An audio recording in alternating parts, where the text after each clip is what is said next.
Don't get your tinsel in a tangle. Plato's Closet in North Charleston and West Ashley can help make your holiday easier with cash for clothes. Sell us your gently used trendy styles to earn cash on the spot. We need your denim, dressy clothes, sweaters, boots, and more. Plato's Closet buys and sells sustainable styles. Earn cash to make holiday spending less stressful. Don't get your tinsel in a tangle this year. Simply get cash for your cool clothes at Plato's Closet. Plato's Closet, located in West Ashley on Sam Rittenberg Boulevard and North Charleston on Rivers Avenue.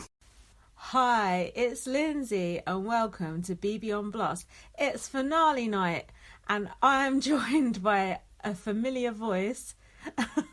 It's Gaz from Twitter at BB_superfan. Oh God, you're always trying to whore yourself out on Twitter, honestly. Hippodrome March 9th. Oh, you want trouble? By Christ, you'll get it. In spade loads. Where do we start? It stinks like a penguin's chuff. This result does stink like a penguin's chuff. What is a penguin's chuff? I don't actually know. I think it's a vagina, but do email me if you think otherwise.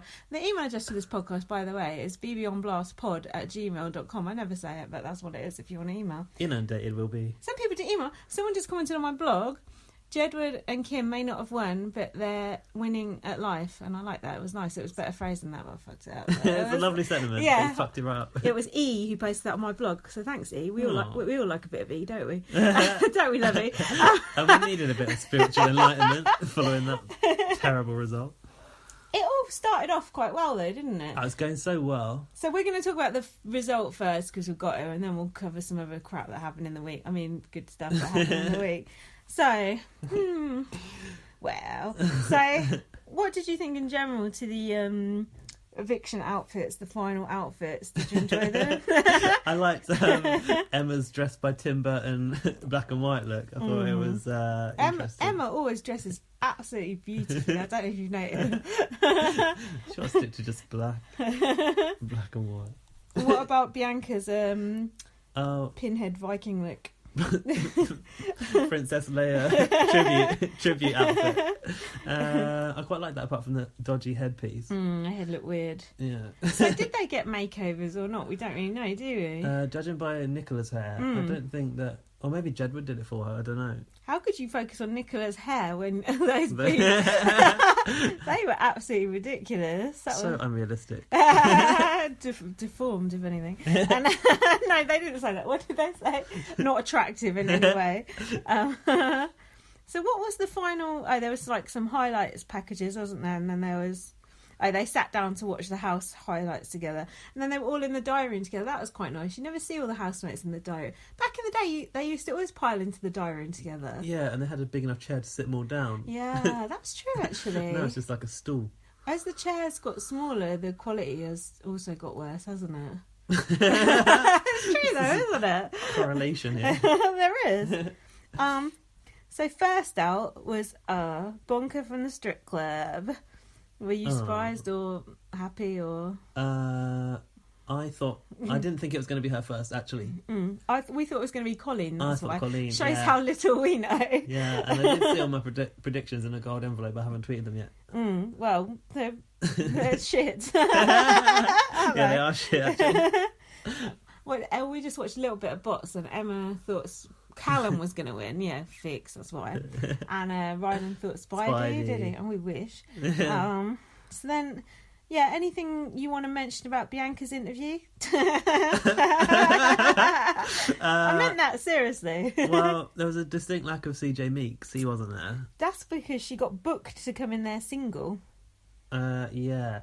That's interesting, isn't it? Big Brother obviously asks celebrities before they go in, are you single or ready to mingle? Yeah. They probably wanted her to get off with Callum, I think.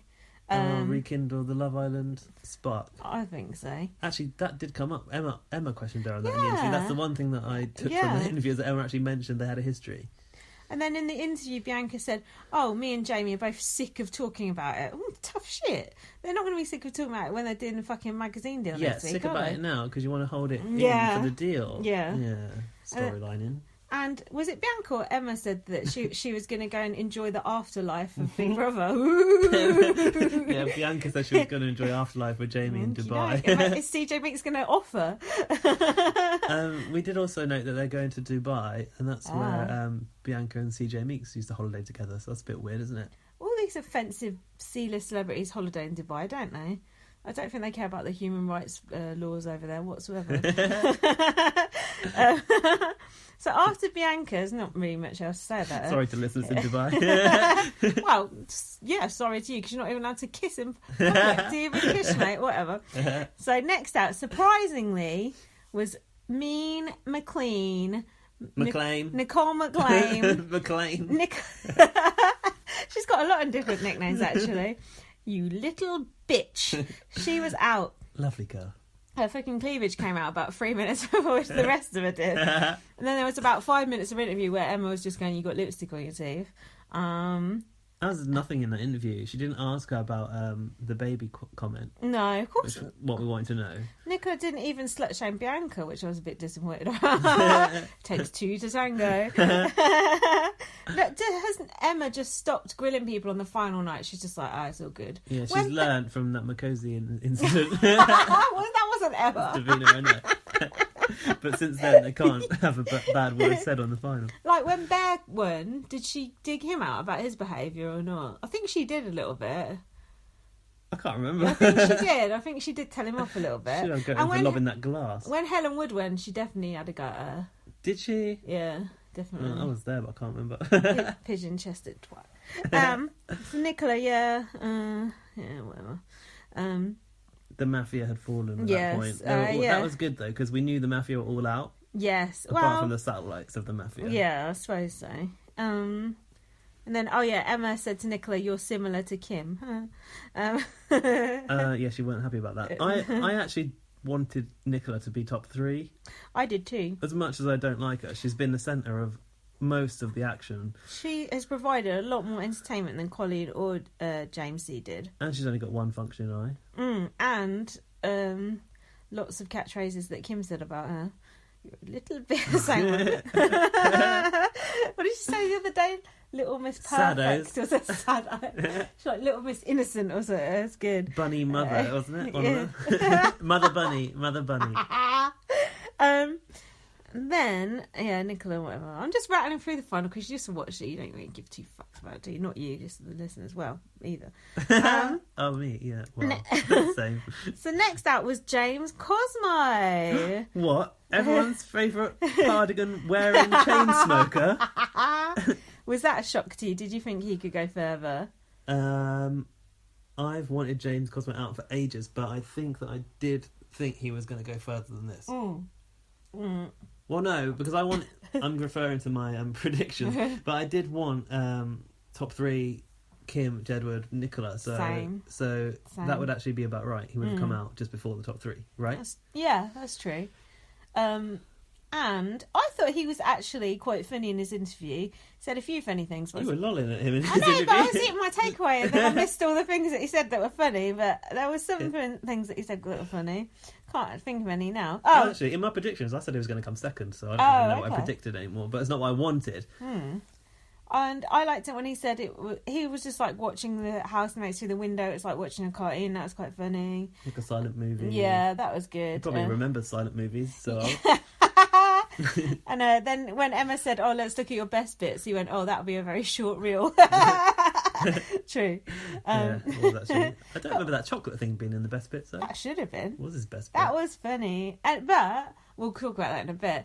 But I like that bit when he was talking about his planning permission. That was on the live feed. Go on. But just before they evicted him, he looked like he was asleep. Do you think that's good procedure to sleep when you're waiting to be evicted? No, I don't. I think it's ill-advised. Is that worse than eating an apple, or? I don't think. I think it just shows that he probably doesn't know how the show works, and at that point the camera's on you, and there's a whole audience, not only outside the house but in the world watching you.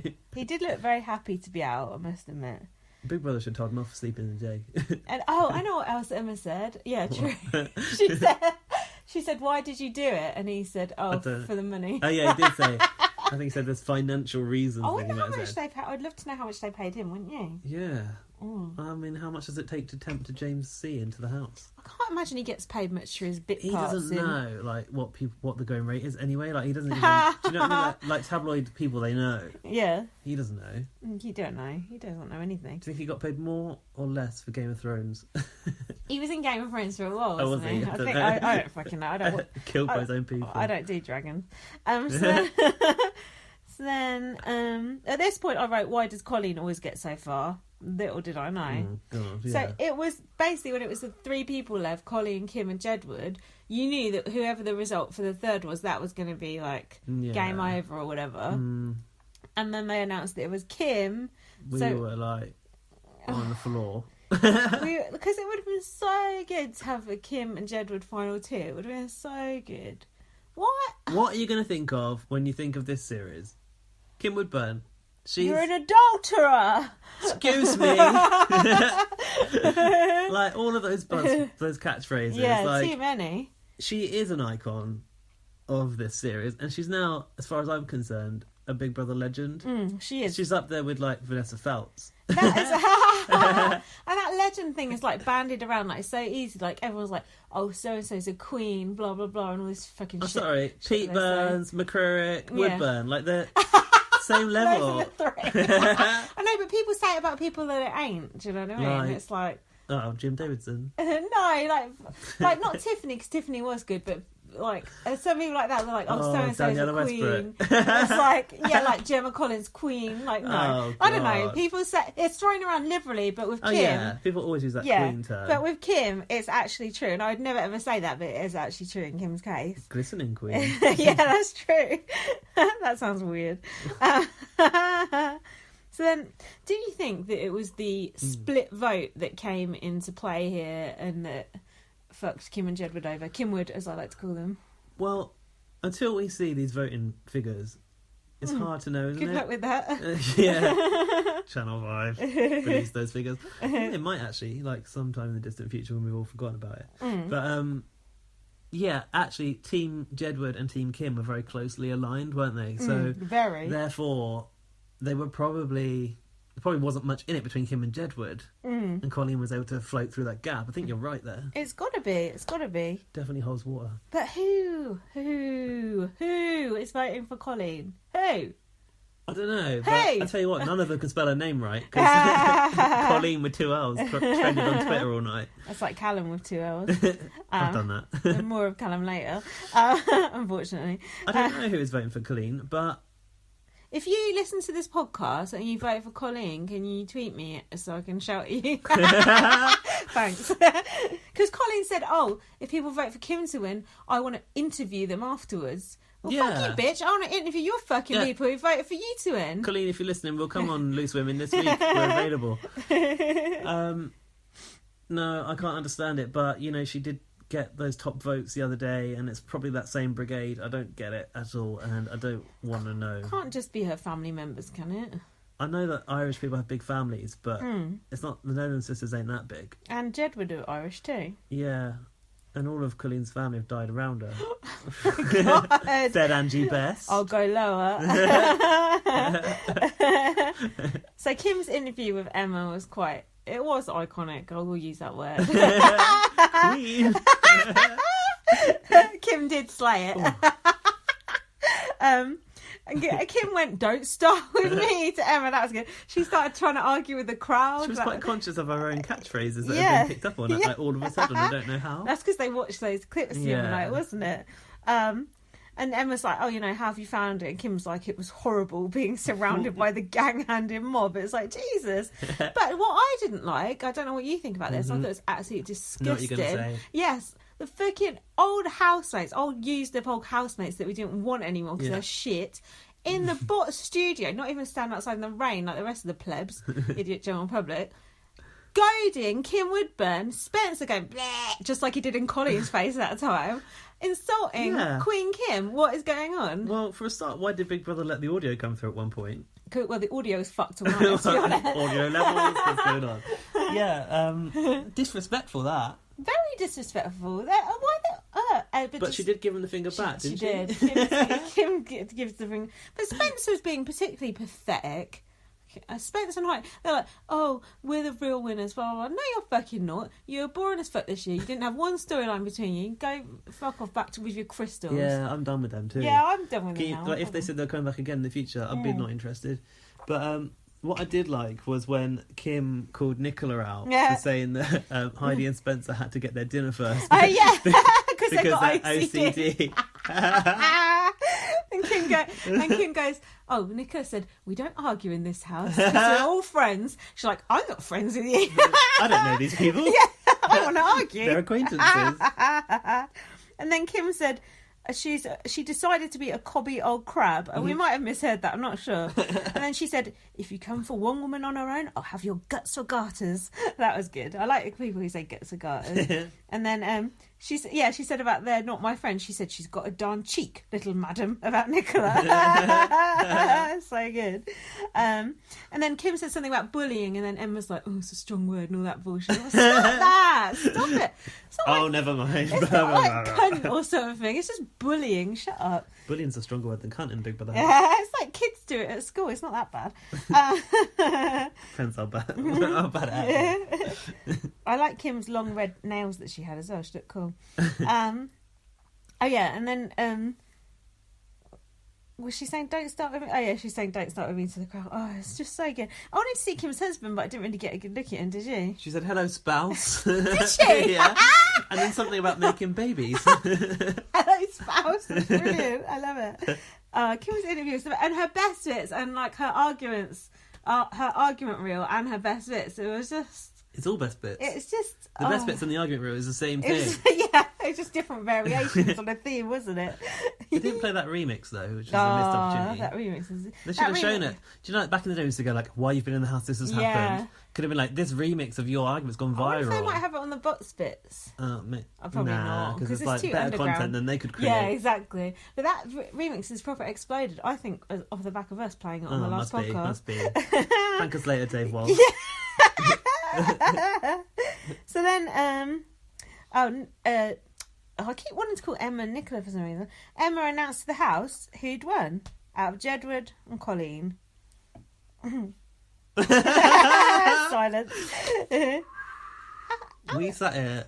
Yeah, we were holding hands. And I just want to point Picture out the scene. Gaz is a homosexual, so come on, get off my case. Don't out me on the podcast.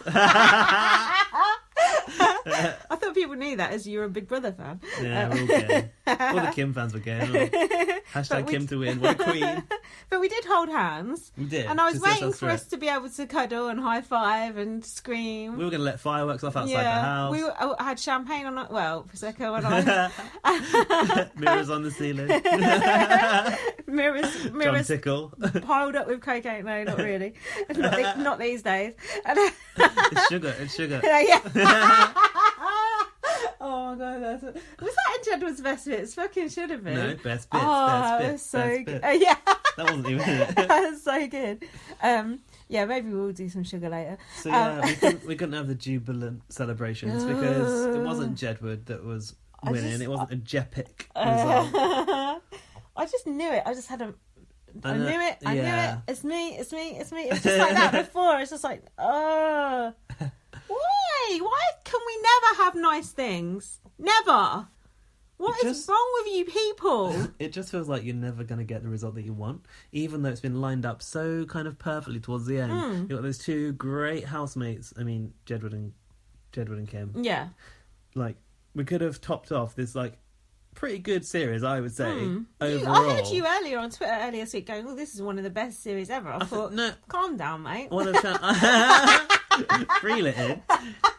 No, I stand by that. I think it's one of Channel 5's best series. Wow. Really? What's your best Channel 5 series? Gary Busey one, isn't it? No. I don't know because I don't know what's Channel 4 and what's Channel 5. Channel 5 is everything from Spidey and Ryland was Kerry Katona. Spidey and Ryland was good. That was a good one. That was really good. Clef and Steps. Yeah, that was good. Oh, I don't know. Don't test my memory. I can't do it. I'm telling you, it's up there. So yeah, I was saying we need a suitable winner to match this calibre of series. It's fucking All-Stars. It is All-Stars. So why is Coleen Nooooolan won? Yeah. who was the sort of most disappointing entrance into the house on launch night? Yeah. Coleen Nooooolan. Coleen or Callum. I would rather Callum no. I Oh, wouldn't. careful. Take that back. Yeah. Anyway, it's not real All Stars, is it? Because they're doing real All Stars in the summer, apparently. Legends. Yeah, Katie names, Hopkins. names being banded around such as Alex Reid, Jordan. No, let's never see about. Chantel is being rumoured for that. Oh, I don't mind her. So it might mix the old Channel 4 lot with the Channel 5 lot. That would be good. Do you want to see another All Stars so soon though? Maybe to I right don't this mind. injustice. I don't mind. I don't mind singing All Stars for celebrity because it's only short anyway. So then we had Jedward's interview. There were some weird guys running behind Jedward just for the interview started. It all fell apart at the start, didn't it? You could hear what music or something. We saw the warm-up guy legging it down the stage. You were like, who's that? And then Emma had 2 earpieces in. It was just like, what's going on? Yeah, she's like a member of the Nicole's Mafia. Yeah, Emma was getting on my nerves tonight. A few things she did, but she always does anyway. I thought she wasn't that enthusiastic about anything. No, she wasn't, because I thought that while she spoke to Jedward, I was waiting for her to say, oh, you're brilliant. And she did it finally, but I thought she wasn't like, oh, you're a brilliant winner. Probably because Coleen wasn't a brilliant winner. But like with Kim, you said she seemed a bit like she didn't really like Kim. Yeah, I felt that. She should have been kissing Kim's ass for the entertainment that she provided. Yeah, because also, like, for what she's done for the show. Exactly. Like all the memes about Kim, all the people talking about it at work who don't normally talk about it. Exactly, trending topics left, right, and centre. Yeah, remixes going viral. So Jedward's interview was quite funny. They said they were happy because last time they come out 3rd, and now they've come out 2nd. So next time they're going to win. Last time, yes, I hope so. Last time they didn't get one single nomination between them. That How? was weird. How? Yeah, we were like, it must have been full of cunts that week. And it was though. It was like Sally Burko, woman. She went out quite early. Mr. Tara Paparazzi. Weed. Tara Weed. Tara Weed. Best mate of Jedward's. Freudian slip. Prince Known. No. Gareth Thomas. I never know who's in the house together until I see clips back. I'm like, oh, I don't remember them being in with them. It's weird, isn't it? Anyway, whatever. So then Jedward said they can't wait for Colleen's book, I've Lived with Jedward. I thought they were very gracious towards Coleen. They were like, oh, it's a fellow pop star winning. And they were really nice considering all the backstabbing things she said about them. I thought they were very gracious runners-up. Yeah, but I think they are quite like nice. Nice. Yeah. They are nice people. They're not like mean to others. No, they're not. And I can finally tell them apart, which is good. And they were 100% sober and present in the house when everyone else had hangovers. What are you laughing at? Them saying they were present in the house. I really appreciated that because I thought, yeah, too right they were fucking present. Yeah, and then... Like, people who checked out like fucking week 2, like James C, who just sat there. Exactly. I don't know what I've put this in relation to, but I've said I love Jedward's self-worth and how nothing dents their confidence. They do actually know themselves, because I think Emma was trying to like pit them up on something. Emma was sort of like digging them out for saying they were trying to produce Big Brother, because I can't remember, it wasn't like someone needs to. They were referring to the like, it's like telling David Beckham he's a tennis player when he's a football player. Yeah. And I think they were kind of like trying to elaborate on that. Yeah. It's your wannabe reality stars terrorising your real good. celebrity bookings, because they were basically saying, look, we've got stuff to do outside of here, like to win. We'll be playing in Germany next week. Exactly, we're in Germany next week. Kind of like to win Big Brother is not the be all and end all. And actually, crypt. Oh god, I'm slurring a few words. This isn't good. I think they basically said like, apologies, listeners. It means more. It is crypt. It means more to Coleen, right?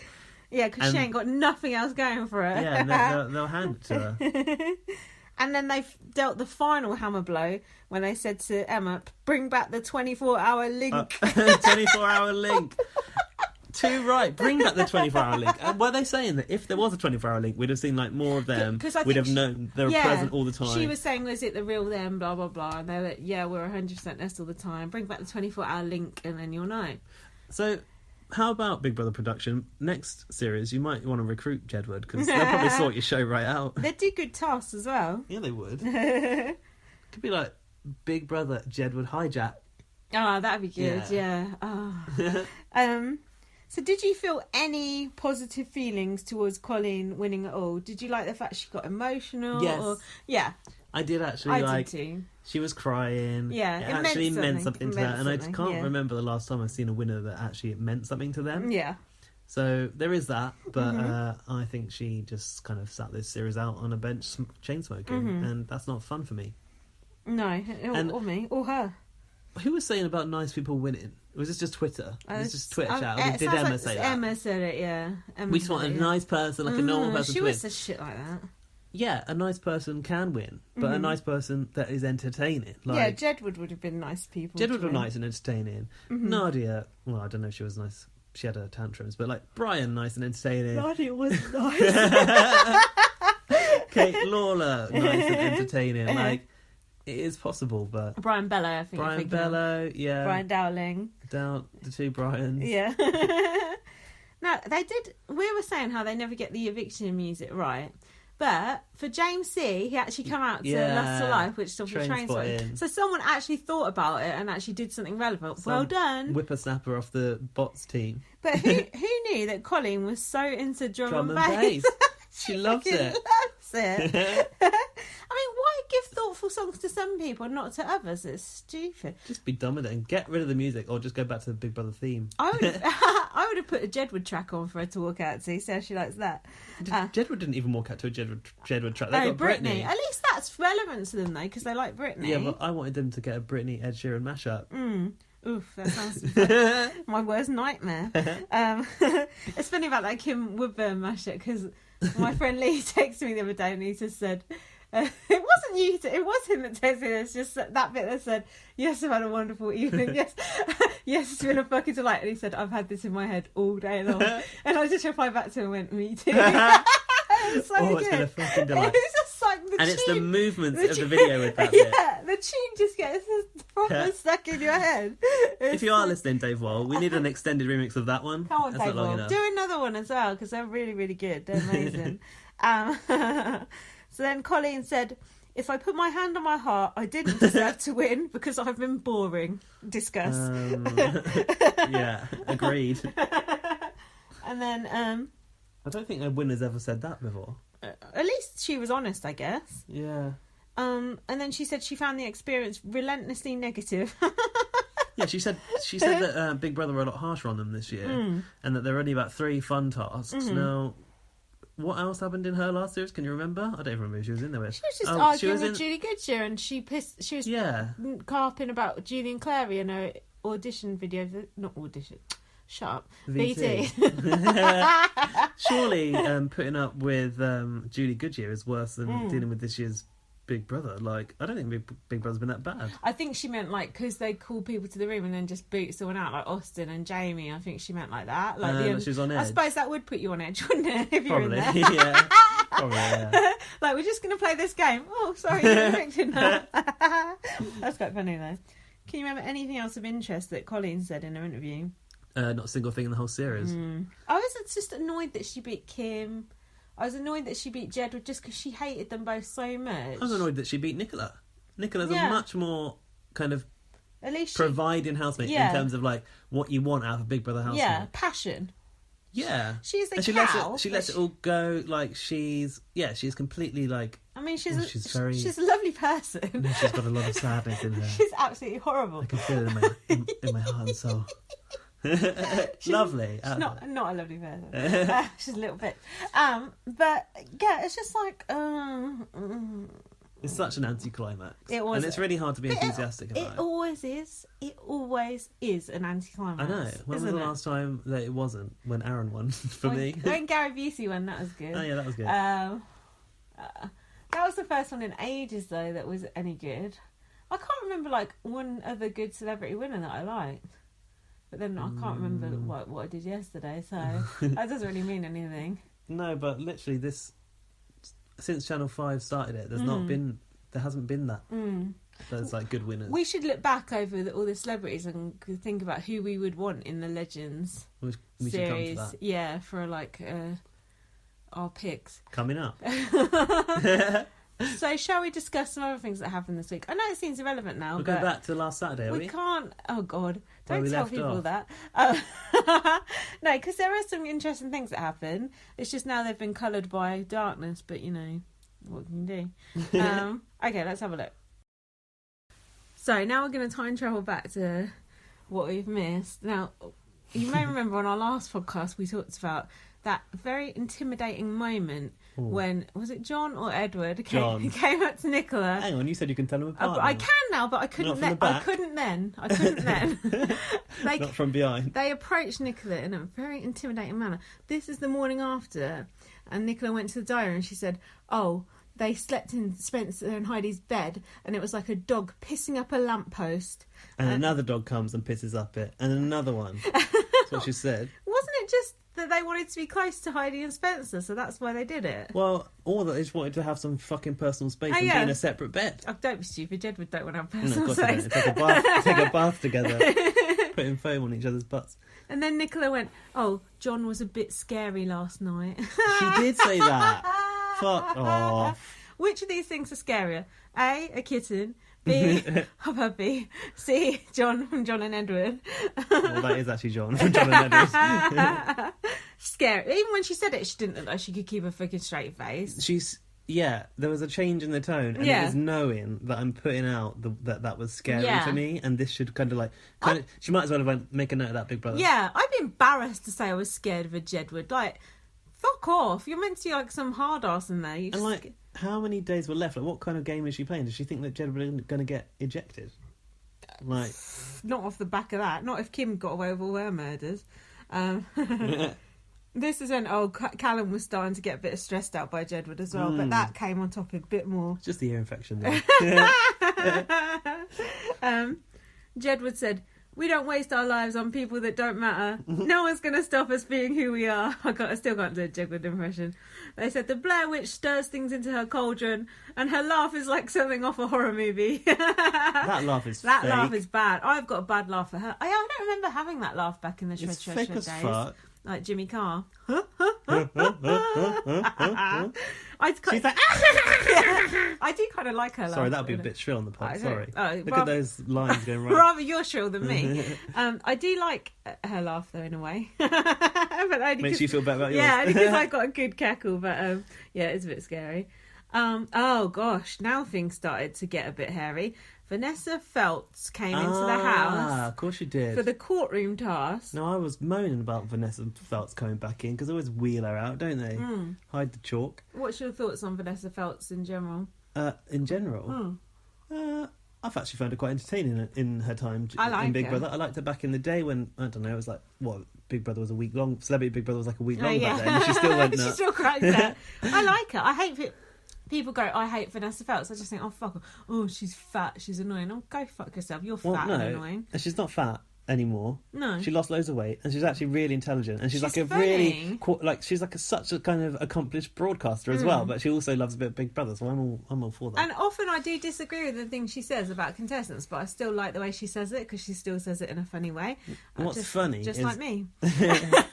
What's funny about Vanessa is like back then when she first did it, she was kind of like anti-Big Brother and was like fighting Big Brother, and now she's become absorbed by Big Brother and basically is part of that game. But I didn't really like her in this courtroom task. She was a bit... Well, she would stuck was to a being strict, script, I say, and she was on a isn't she? script, wasn't she? So she didn't really get a chance to like be herself. She was better in that one where it was like a radio show, and she could like, it was more of a loose women type thing. Here she had to like be the strict judge, didn't she? Well, who isn't stuck to a script in that Big Brother house? That's what I asked myself. She said, "You have failed to deliver." Well, that's true. And then we had some outside contact. I know you're a big fan of that in the house. I love a bit of outside contact. Had Austin Armacost, remember him? He was a gay person in the Big Brother house. No gays. Oh, sorry. Sorry, Austin. Louisa Zisman. Yeah, I love Louisa actually. I think she's very good housemate. Hang on, that scene in the bath. What are you going to tell your daughter? Yeah. Who's that woman she was in the bath with? Oh, Liz Jones. Liz Jones. Oh, Liz Jones was quality. Louisa Zisman in the bath. That was legendary. Big I don't Brother. like Louisa Zisman. She was in some good scenes in her year, with Lionel Blair getting the chocolate and all that. Hang on a minute. She was a finalist in the year that Jim won, so surely you'd prefer her over Yeah, of Jim. course I would. Who did you want to win, Dappy? Yeah. Shame. They got it together after that show. Oh apparently. my god, Daffy looks like a little boy. A huge dick though. Gross. And then Syra Khan. Oh, everyone loves Syra Khan, don't they? She's so annoying. I actually liked her. Oh, I did like her, but then I liked her on The Apprentice way back. She's so irritating. But I don't know if she was the right choice to bring in for this. Like, she wasn't that She opinionated. was shit. You'd be better to bring Katie Hopkins. You better to bring back McGiff. Easy now. And then finally, Diet Coke is John McCrick. He gets paid in Diet Coke. Oh, people were proper sour towards John McCrick, weren't they? Yeah. I thought John McCrick is normally like a bit of fun, and everyone's like, "Oh, he's a horrible man." And I thought he did say some horrible things, which we'll come to. But on the whole, I like seeing John McCrick shit stirring. John McCrick is welcome in every Big Brother house he's for a me. legend. Yeah. And then they shouldn't even let him in the house. Shouldn't even let you in the house. Shut up. They say he's a hygiene risk. Yeah, it's like, they said they shouldn't let him in the house. He's such an arsehole. It's like, if the criteria for people not getting in the house was being an arsehole, then there'd be no Big Brother. It'd be a fucking ghost house. So I tell you what I did notice. He hadn't stuck to his 100% hotter look. Where he basically dressed like John Hammond off Jurassic Park. In a white suit.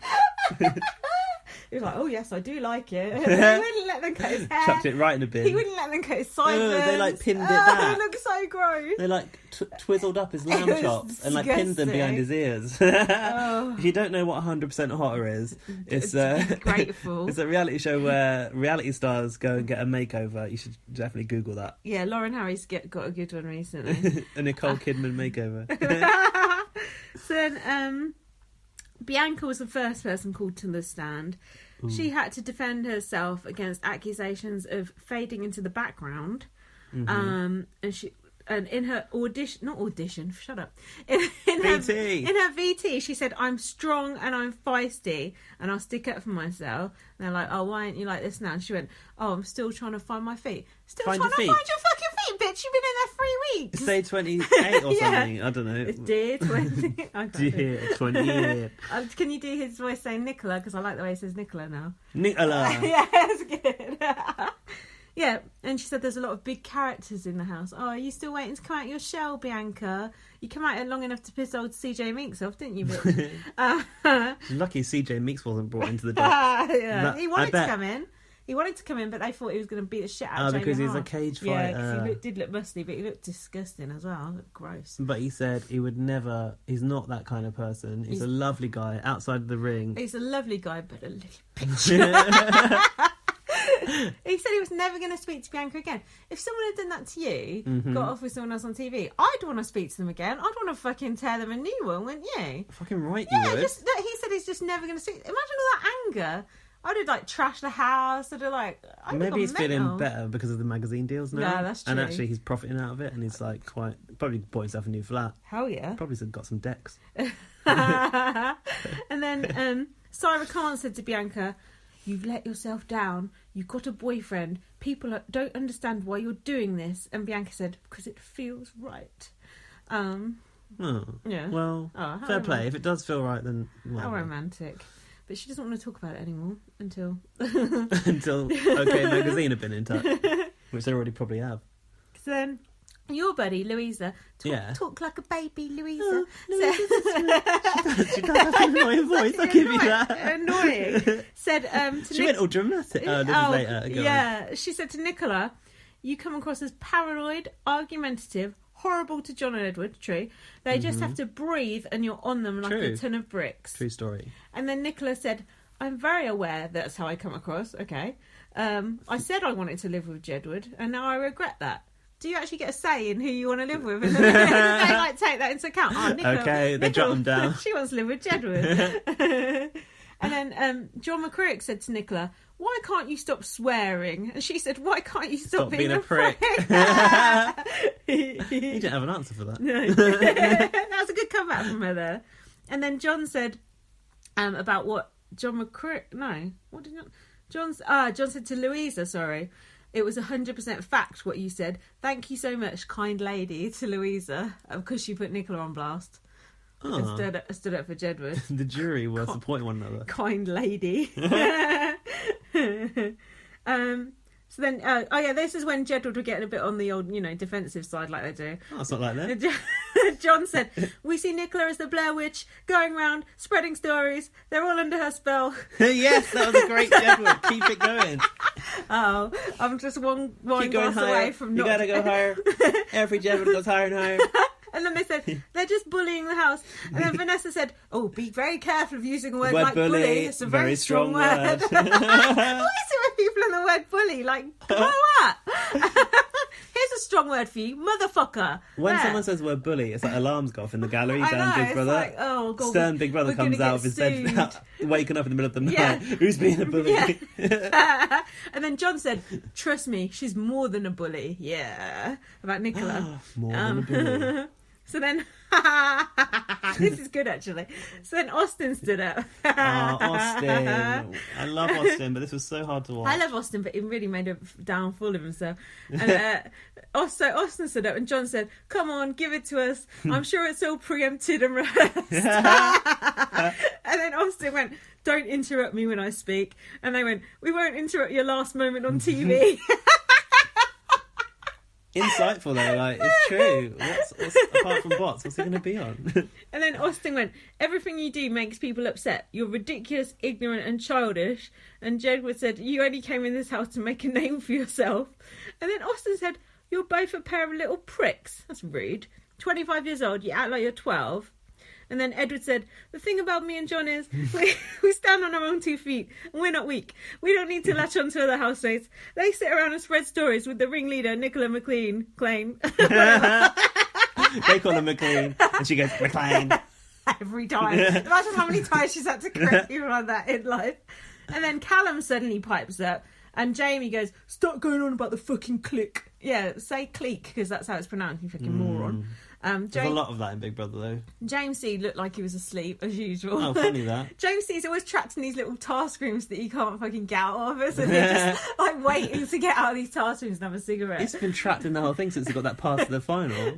Poor sod.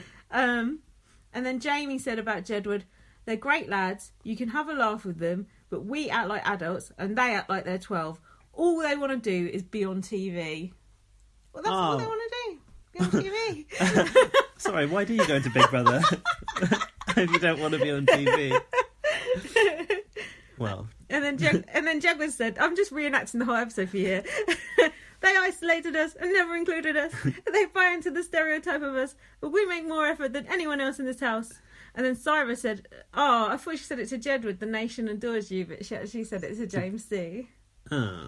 But someone said to him, you don't speak up. I think James C would have placed higher if he actually had jumped off that fence from time to time and bit someone's nose off. I was actually trying to picture a time when James had been stood on something he had to jump off but refused. Yeah, no, I think that you're probably right.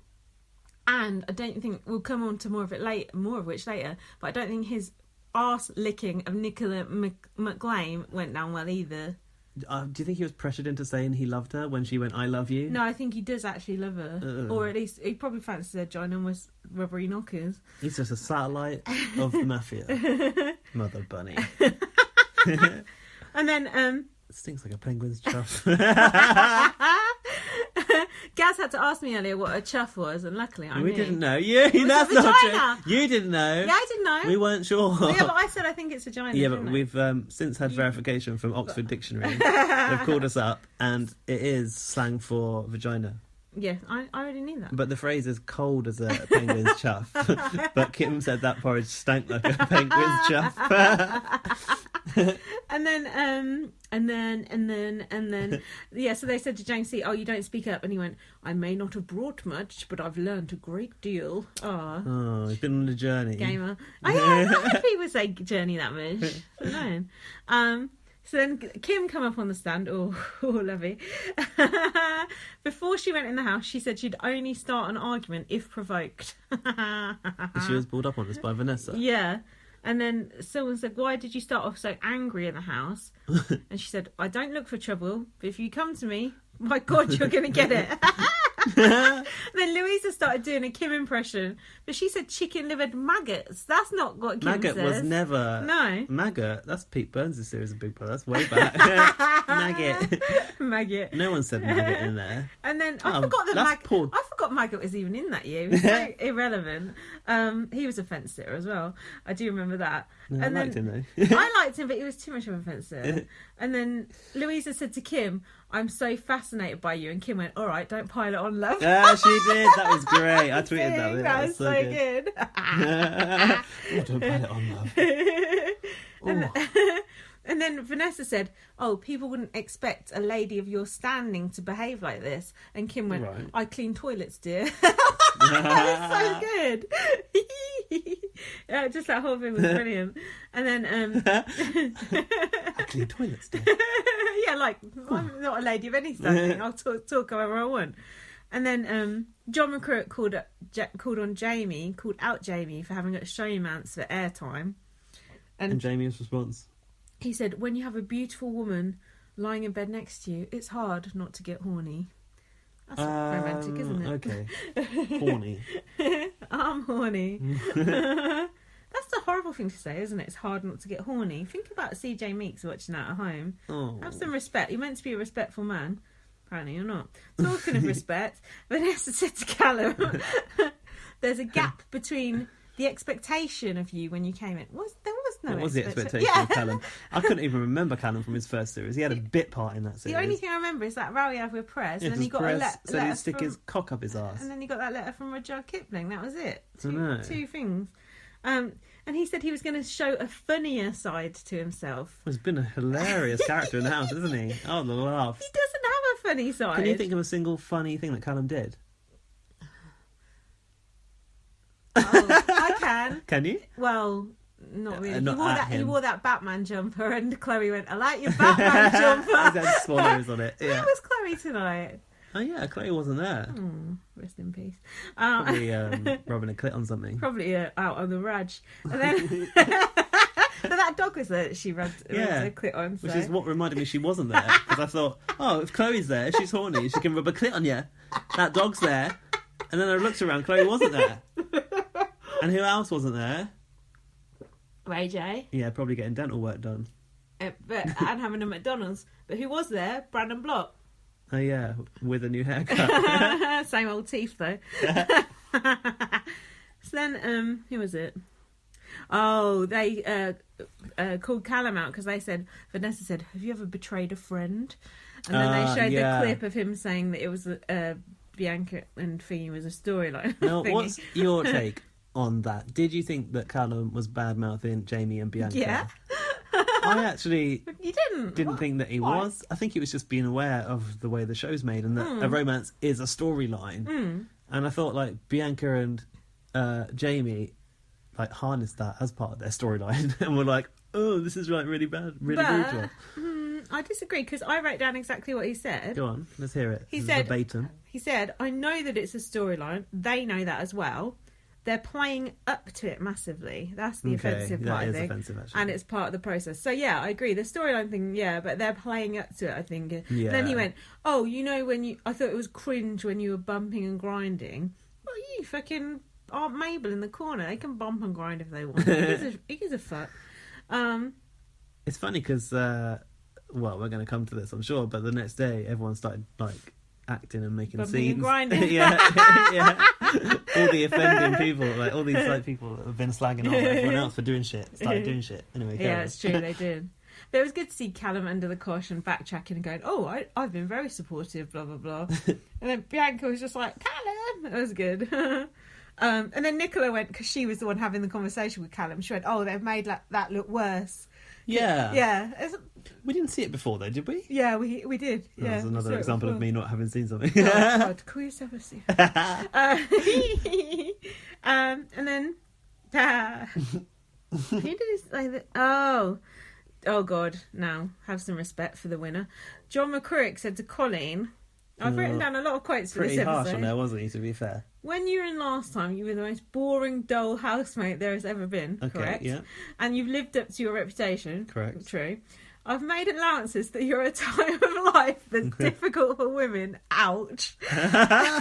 You've become an agony aunt when your own marriage is in crisis. Oh, yeah. Rude. Even you admit that. You smoke too much. You eat too much. Who are you to give advice? John McCrick always delivers, doesn't he? That is extremely rude, isn't it? Yeah, but it's TV gold. But to be fair, like, Coleen needed telling that she was being boring in the house. She's fat. Well, Angie Best's already done that. True. Coleen didn't even stick it for herself in this situation. It's another example of Nicola. Did she cry? Nicola was the one that she did afterwards. But Nicola piped up and said, "The things you say are vile, and I think you should apologise." And then afterwards, Jamie was like, "Oh yeah, I wanted to say something, but there wasn't really time." I was like, "No, you didn't say dick. Nicola said it." It's another example of Nicola actually stepping up and the boys doing nothing. Why Nicola would deserve to place higher than Coleen. Nicola. Nicola. That's it. And then, yeah, this is when Coleen said John McCrick shouldn't be allowed in here because he's an absolute arsehole. Fuck off. Who said that? Coleen. Coleen? Yeah. Like, I never want to see you in the Big Brother house ever again. No. But John McCrick is welcome on my TV. Yes, but... Oh, God. Sorry, I was just thinking of him picking his nose in the Big Brother house. In those white pants. Oh, God. Yes. And then... Remember when he said he puts the booby in cattle class and he flies first class? Poor booby. They said something about her, didn't they? Like the way he treats his wife. Really? Yeah, I can't remember what it was that they did. And then Nicola went to the diary. Nicola and she said, diary. "I'm going home 100%. My mind is completely made up. I'm always made out to be the bad person and the bully. I haven't been unreasonable." Okay. And she said about Jedward, "They're always there." Of course they're always there. You're in a Big Brother house. Apart from when they're out rehearsing for their tour in Germany. Yeah, that hasn't actually happened, I don't think. think. And then James C said to Jedward, oh, do you think you could make up with Nicola? And they're like, Jedward said, whichever one said, "My life experience is meeting thousands of girls. I know when stuff's going down." What does that mean? And then James C said, "Nicola's missing her family and she's a very highly strung person." John had a go at him. Yeah, though. he looked really upset. He looked upset. And then, I don't know what they said because I didn't write that down, but then James basically, said... like, okay, is this you, like, coming to tell us? Like, to tell us. Yeah, and it's true. He was being a dick, and they beat him, so whatever. And then James was like, "Oh, have a wee think about it." If they had gone up to Nicola, it wouldn't have been well received, so... Anyway, whatever. So then... Bianca and Jamie were pissed off about Callum, what he said. Are we on another day now? No, it's still the same all day. Really? Yeah. Why? What are you saying? Well, I just remember that, like, James going up to them seemed to be quite late in the day. Well, Ignore me, carry on. Do you want to do the notes? And then...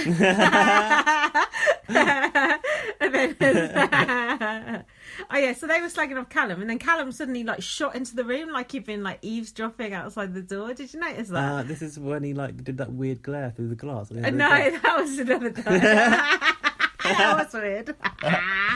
Someone said he looked like someone off, like...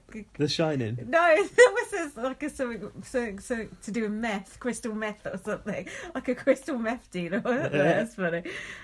You know, he just come in when Bianca and Jamie were slagging him off, and he said, "Don't let one clip say I'm not supporting you guys." It's like, well, you said it. He was like, "Oh, I just said you weren't silly." And then Jamie's like, "Oh, it's disrespectful." Ugh, if I never hear the word respectful ever again, it would be too soon. And then, then it was the water fight. When they started to try and be funny. Yeah. Who was playing the water fight? Oh, basically the entire mafia. Yeah, Callum and Coleen. Was Nicola invited? I don't think Nicola was involved, was she? No, she wasn't invited. She was too busy holding her hand over one eye. Holding that googly eye in. And then Jedward, meanwhile, were popping their spots. were popping their spots in the mirror. Ugh. And they said, I just think it's weird that they've been told they're boring and now they're having fun. I just mastered my Jedward impression just on this final night. It's really annoying. That always happens. And then Kim was in the diary room. She said, "Nicola has flown off the handle at those boys, and when times have been tough for me in here, she's always been smack bang in the middle." Damn right she has, because you're always having a massive go at her. Well, actually, I think that security guard was in the middle. Yeah, true. Excuse me. I was listening to your reality recaps. They were talking about that bit when the security guard came in. This is an American podcast, and they said, "Why did they send in some like old lady who looks like someone's mum as a security guard?" I thought that was a bit harsh. It was quite funny. So then it was the episode where we had Jamie's shock eviction. Did you get spoilerized that day? I had been faux spoilerized. Somebody was tweeting that it was Nicola that had gone. Oh. I was trying not to Nicola. I was trying not to be swayed by these tweets. Yeah. And then I was saying why were you even on Twitter? You like getting spoilerized? Yeah, I should do a blackout Big Brother can on the live feed when something's going down. Well, I was tweeting through the episode, and then I tweeted about it, and then a couple of people tweeted at me saying Jamie, and I didn't know if they were just saying that's because they wanted it, or if it's because they knew it had happened. That's still too much information for my liking. I managed to avoid it. I'm so glad I did. But it fucks me off that they do this Sunday night eviction or whatever, and then they don't. Why can't they just keep it a fucking secret? Either do it live or keep it a proper secret. Don't let it leak out during the day. It fucks me off. Yeah, but how many people work on that show? They could go home and tell their mum, and then mum tells their dog walker, and the dog walker tweets it or something. What is this? It's supposed to be a professional programme. Not really. No, not after the sound issues we've had on tonight's show. True. And Bianca not hearing her name the other day. Yeah, that's because she wasn't expecting to hear her bloody name. Which is quite lucky, because I was a bit worried about Bianca. Did we say that earlier? Because when she came out on top of the vote, but then she ended up coming out sixth today. So whatever, bonker. Then get that down the strip club. Yeah, Callum and Jedward. They're already in. Callum and Jamie are already in there. Jedward. Can't imagine Jedward in the strip club. Oh God, I'm fucking up on my words. Oh, never mind. So there was some magic from Kim here. Kim's diary magic from Kim's diary room's really ramped up. Is it that? They were all diary room gold in the last few days. She says, I can't remember what they were talking about, but she said, "Love and lust, two different things. Every wrinkle tells a dirty tale. They couldn't publish my life story. It'd be far too mucky. It should be called The Temptress. It should start, dig me deep. I'm a long-bodied woman. Ooh, lovey."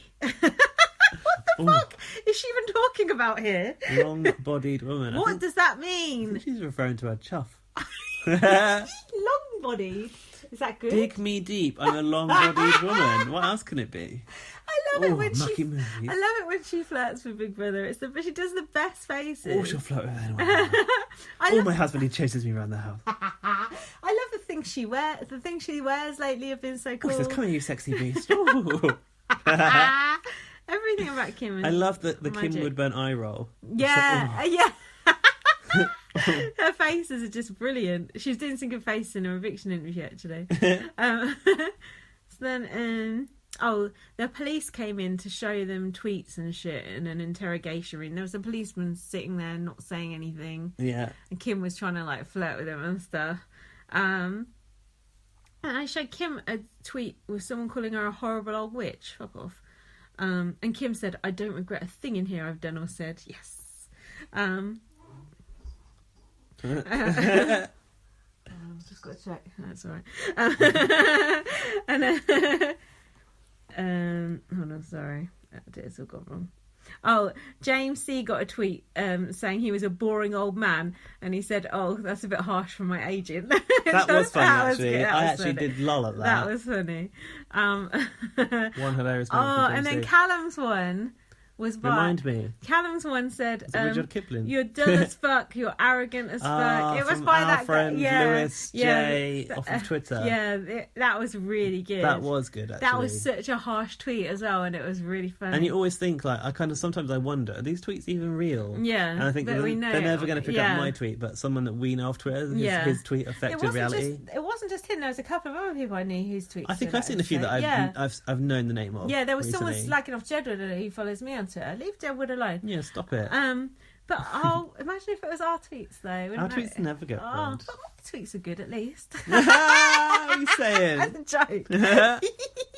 Imagine, mine are meaner than yours though. You don't do mean tweets, really, do you? Sometimes when I get really angry at them. On the whole, though, I think of your tweets as being firm but fair, whereas mine are just mean and nasty and spiteful. Gnarly.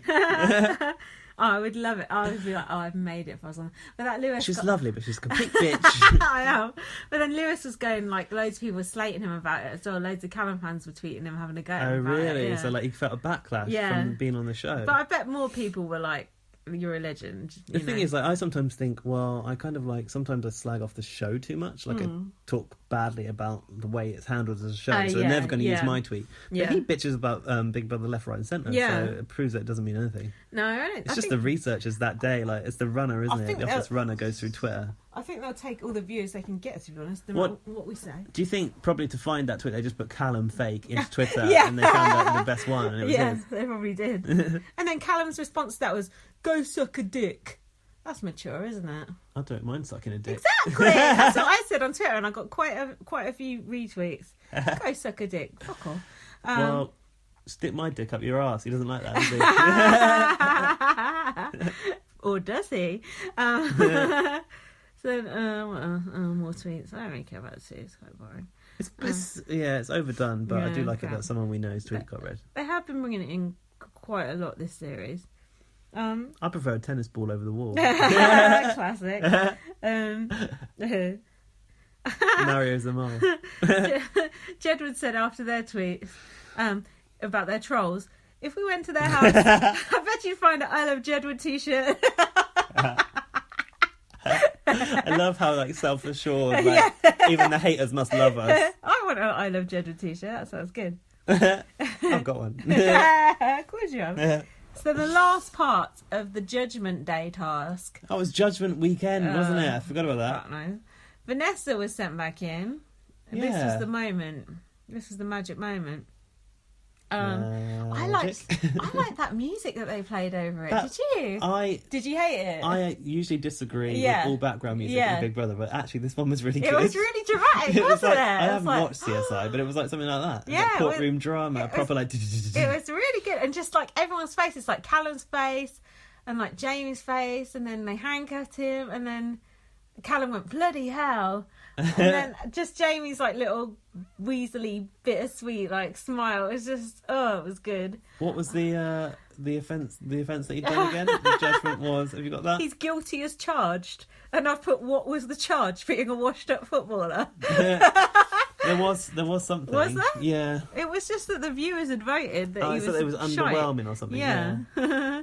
Failed to deliver. Under-delivering or something. Do you think that's harsh that he couldn't even say goodbye to others and he's just take him away in handcuffs? Well, I suppose it is harsh, but if that had been someone you liked, you would not like that. But because it was someone you don't like, you think it's good, right? Think so? Yeah, of course. If Kim was being taken out, she didn't get to give Jedward a hug. I'd have been mortified. Kim would have gone out fighting though. She'd have been like, she'd have probably broke the handcuffs like the Hulk or something. Excuse me. It didn't feel like, it felt like not as much of an event because no one quite knew what the fuck was going on. But all the facial expressions were really good, but then they're all like, oh, he's just in the secret room. It wasn't the secret room. He's in the safe house, he's in the house next door, he's in the crypt, he's in the bedsit. There wasn't the secret room this year though, was there? There actually hell wasn't the secret. That's very rare that there's not a secret room. There was actually no observation of housemates from anyone else unknowingly, that's a good point, actually. which is unusual. I like that so sometimes, well done for not reading out that twist, Big Brother. I like that sometimes, though. It always delivers when Spidey and Spidey were in the basement. But then I think it was Callum who said, "Oh, I don't think it's a fake eviction because they wouldn't bother using Jamie for that."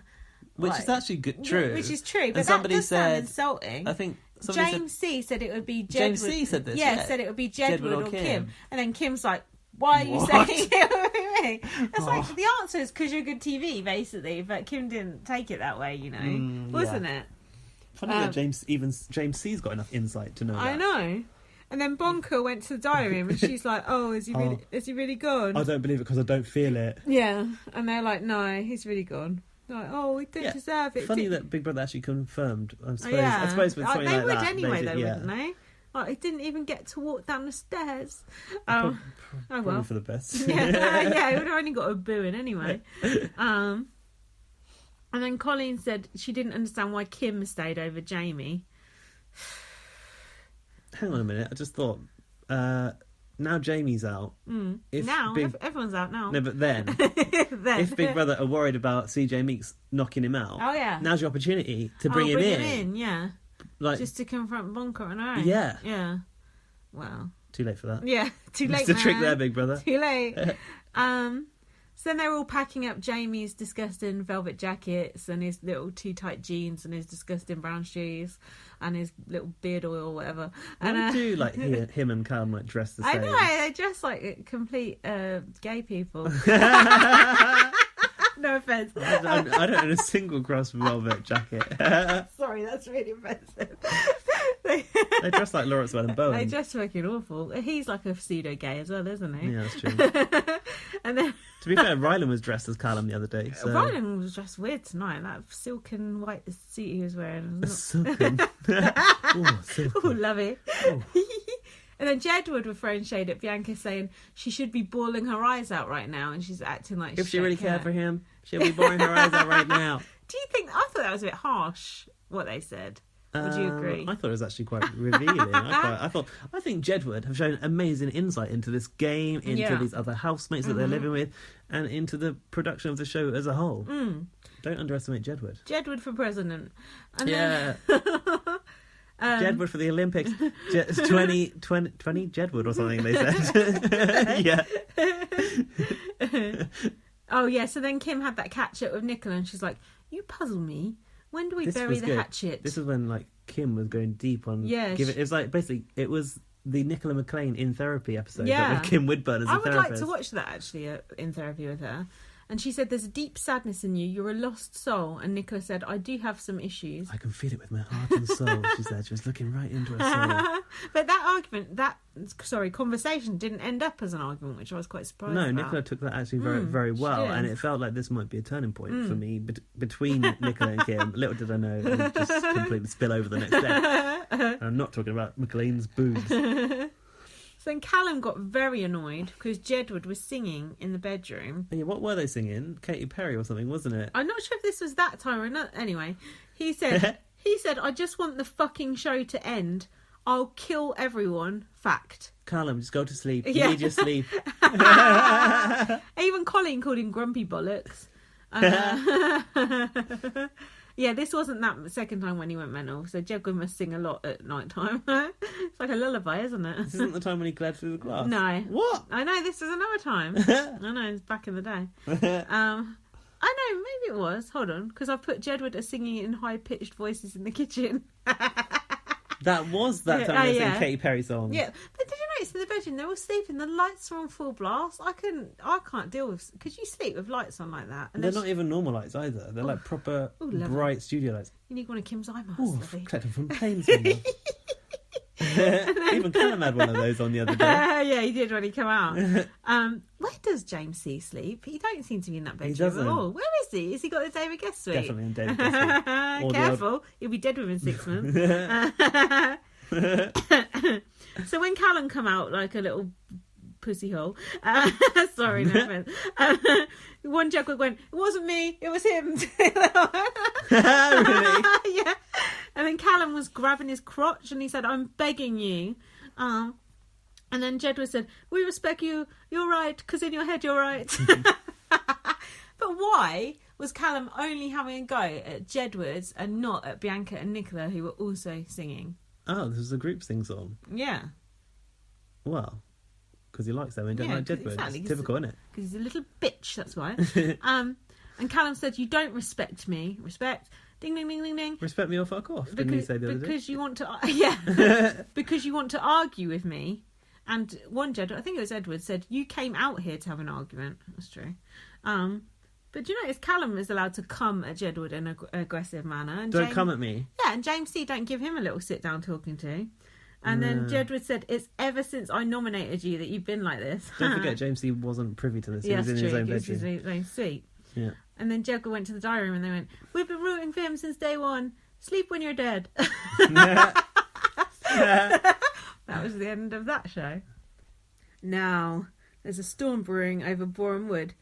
Did you notice on the eviction show where Callum got evicted, It was absolutely pissing it down. It was just, the weather looked so disgusting. And he didn't get a brolly. Not even a clear brolly for Callum. No security man to come up the stairs, hold his hand on the way down so he don't slip. Well, never mind. I was worried about Emma on those stairs. Looks a bit dangerous, but... Precarious, was it? Yeah, very. Still, it's only Emma. It's not like it's Davina.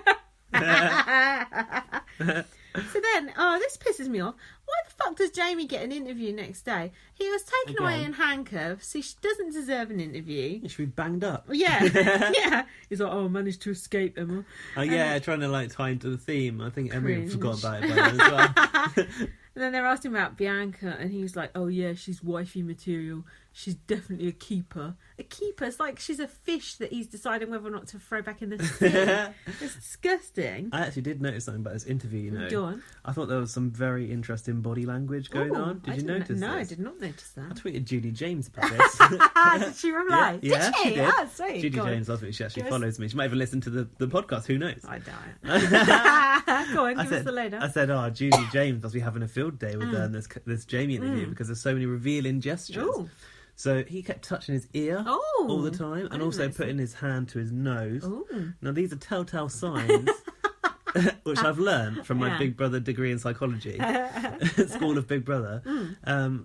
That means like you're hiding something, that you're lying about something, like you're not being 100% honest with what you're saying here. And he kept touching that ear like non-stop. So basically, Callum was lying through his teeth that whole interview. Callum or Jamie? Jamie. See, they're so interchangeable. I can't even remember which one. Hold on, what did Jamie. what did Judy James say about it? She said hiding something. She said she's very interesting. Hiding something, Jamie. Now I think I do know what he was hiding. What? It was that woman that he went back from the strip club with. Bianca's bonkers strip club as well, I think. They're just friends, I heard. Are they? Then Jamie called Callum out in his interview saying Callum was boring. Well, he's got ear infection though. Sorry. And then, no coughing on the pod. I noticed, shut up, it's my pod. I noticed that Emma did not call Jamie out about shouting at an old lady and going, "You're a disgrace!" Jumping out of bed, running at her. Why does Emma not pick anyone up on anything anymore? Funny that, because the one thing Emma Willis is known for is calling people to account for their actions inside the house. And now she's like, no, that's fine, it's only Kim. Don't you think? Like, she don't like Kim though, remember? We've seen that tonight, I so know, she's not bothered. I know that, Lovey. It was on the cue card, just chucked it out. It's bullshit. Also, did you know about this scandal? Jamie got best bits. Ooh. Jasmine got no best bits. Neither did Austin. Did he not get any best bits? Emma went, here's your best bits. Oh, yeah. We got them. So Jasmine didn't get them either, but Jamie did. got them. But Jasmine had that interview the next day. She did, yeah. They could have put her best bits together. So I think it's a conspiracy, Lovey. Yeah, it's bad. Oh, filthy beggars. Admittedly, I don't know what Jasmine's best bits would be. Frying up her microphone and... wearing that lace boob top. I don't remember that much. And James C and Coleen were in the garden. Coleen went to sit down. James C went, "Fuck off" to her. That made me laugh. And she went to sit down again. He went, "Did you not hear me?" I think the way they speak to each other is like, it's quite funny, but at the same time it's like they've been flirting, and what would his wife say about that? Oh, dirty devils. I'm not saying anything's happened. But if I was his wife, I would not be happy. Even though they're 20 years age difference. Now, there was a very funny, I thought, secret task, which was James C and Kim got called to the dome separately. It was like, but the real task is one. They both thought they were individually doing the task, but the other one wasn't. And their task was to be irksome. And Kim said, "Did Big Brother say irksome?" Yeah. And Kim said, "It's lucky he had those two housemates, or they wouldn't know what it meant." Yes, true, actually. She said, "They're easily annoyed, this lot, so it shouldn't take so much. You've only got to say boo and they're annoyed." And then Big Brother said to James, "Do you understand the task?" And he went, "All too well." And then Kim went, "You're naughty beggars, you are." James does like a bit of mischief. We've seen this. He liked he brought it upon himself when he packed his bag pretending he had to go. That feels like a long time ago. It was. So James comes in and he's like, "Has anyone seen the chocolate under my pillow?" He'd hidden it already. And then Callum went, there's Nutella. That's not the same thing. Did you notice how quickly everyone scurried around looking for the chocolate for James? It was James C. Yeah. Yeah, because they think if he blows, he's going to bite someone's nose off. Yeah, true. And then James said to Jedward, it was in your locker. And Jedward goes, I don't even have a locker. It's where your jackets are. Yeah. And then they were accusing Kim as well. And Jedward and Kim were both like, I don't even like chocolate. I don't eat chocolate. Yeah, Kim was like, I'm allergic. And then James C just walked out and he went, wait for the fireworks, big brother. And then that was knowing and then phrase. Kim said, yeah, I'm allergic. And then she said to Jedward, you're covering for yourselves, you little twerps. Oh, twerps. Yeah, twerps. And she went, you'd eat the bloody carpet. They wouldn't. No, then Jedward said, I would, but I need ketchup and mayo. Or something like that. No, that is what they said. I remember that. And then everyone was a bit suspicious because James C wouldn't really get aerated about chocolate because he's a fence sitter. And Kim said to Jedward, you'd eat a scabby ass rat if the mood took you. That was brilliant. And then Jedward went, what is that? I don't even know what that is. And she went, it's a rat with scabs on its arms. Obviously. I thought that thing, like, when James C was setting up that task, he was really, like, weird about, like, he kind of, like, chucked it into that wardrobe. Oh, yeah. It's like, really odd. Why did he have a massive bar of chocolate under his pillow anyway? I don't know. It looked like it was, like, Cadbury caramel or something. Yeah, it looked nice. And then Kim called Jedward a toad. Nicola and Bianca were crying with laughter. Kim said, come back when you've grown up. And Jedward said, one of Jedward said, I am grown up. I got hair on my chest. Yeah. It's so good. There was speculation on Twitter about whether they actually did have hair on their chest. I've seen Well, the we hair. saw them in the bath the other day. Yeah. Yeah. They had hair on their legs, I noticed that. And they had hair... on their treasure trail. Yeah, where they had the painless wax. Painless one. Onto that scene. So then...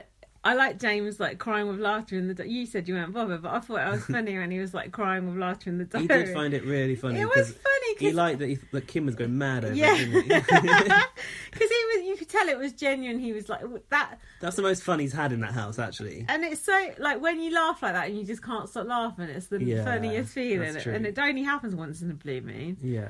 Then they revealed that the whole thing was just a task, and Callum went, "I knew it." And then Kim hit James. That was funny.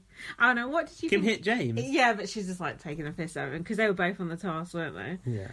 So what did you think about this? Callum Best up for eviction and storylining about his dad, George Best, and his alcoholic ways. Do you remember this? Was it in conversation with James C? Coleen, I think. Coleen. Yeah.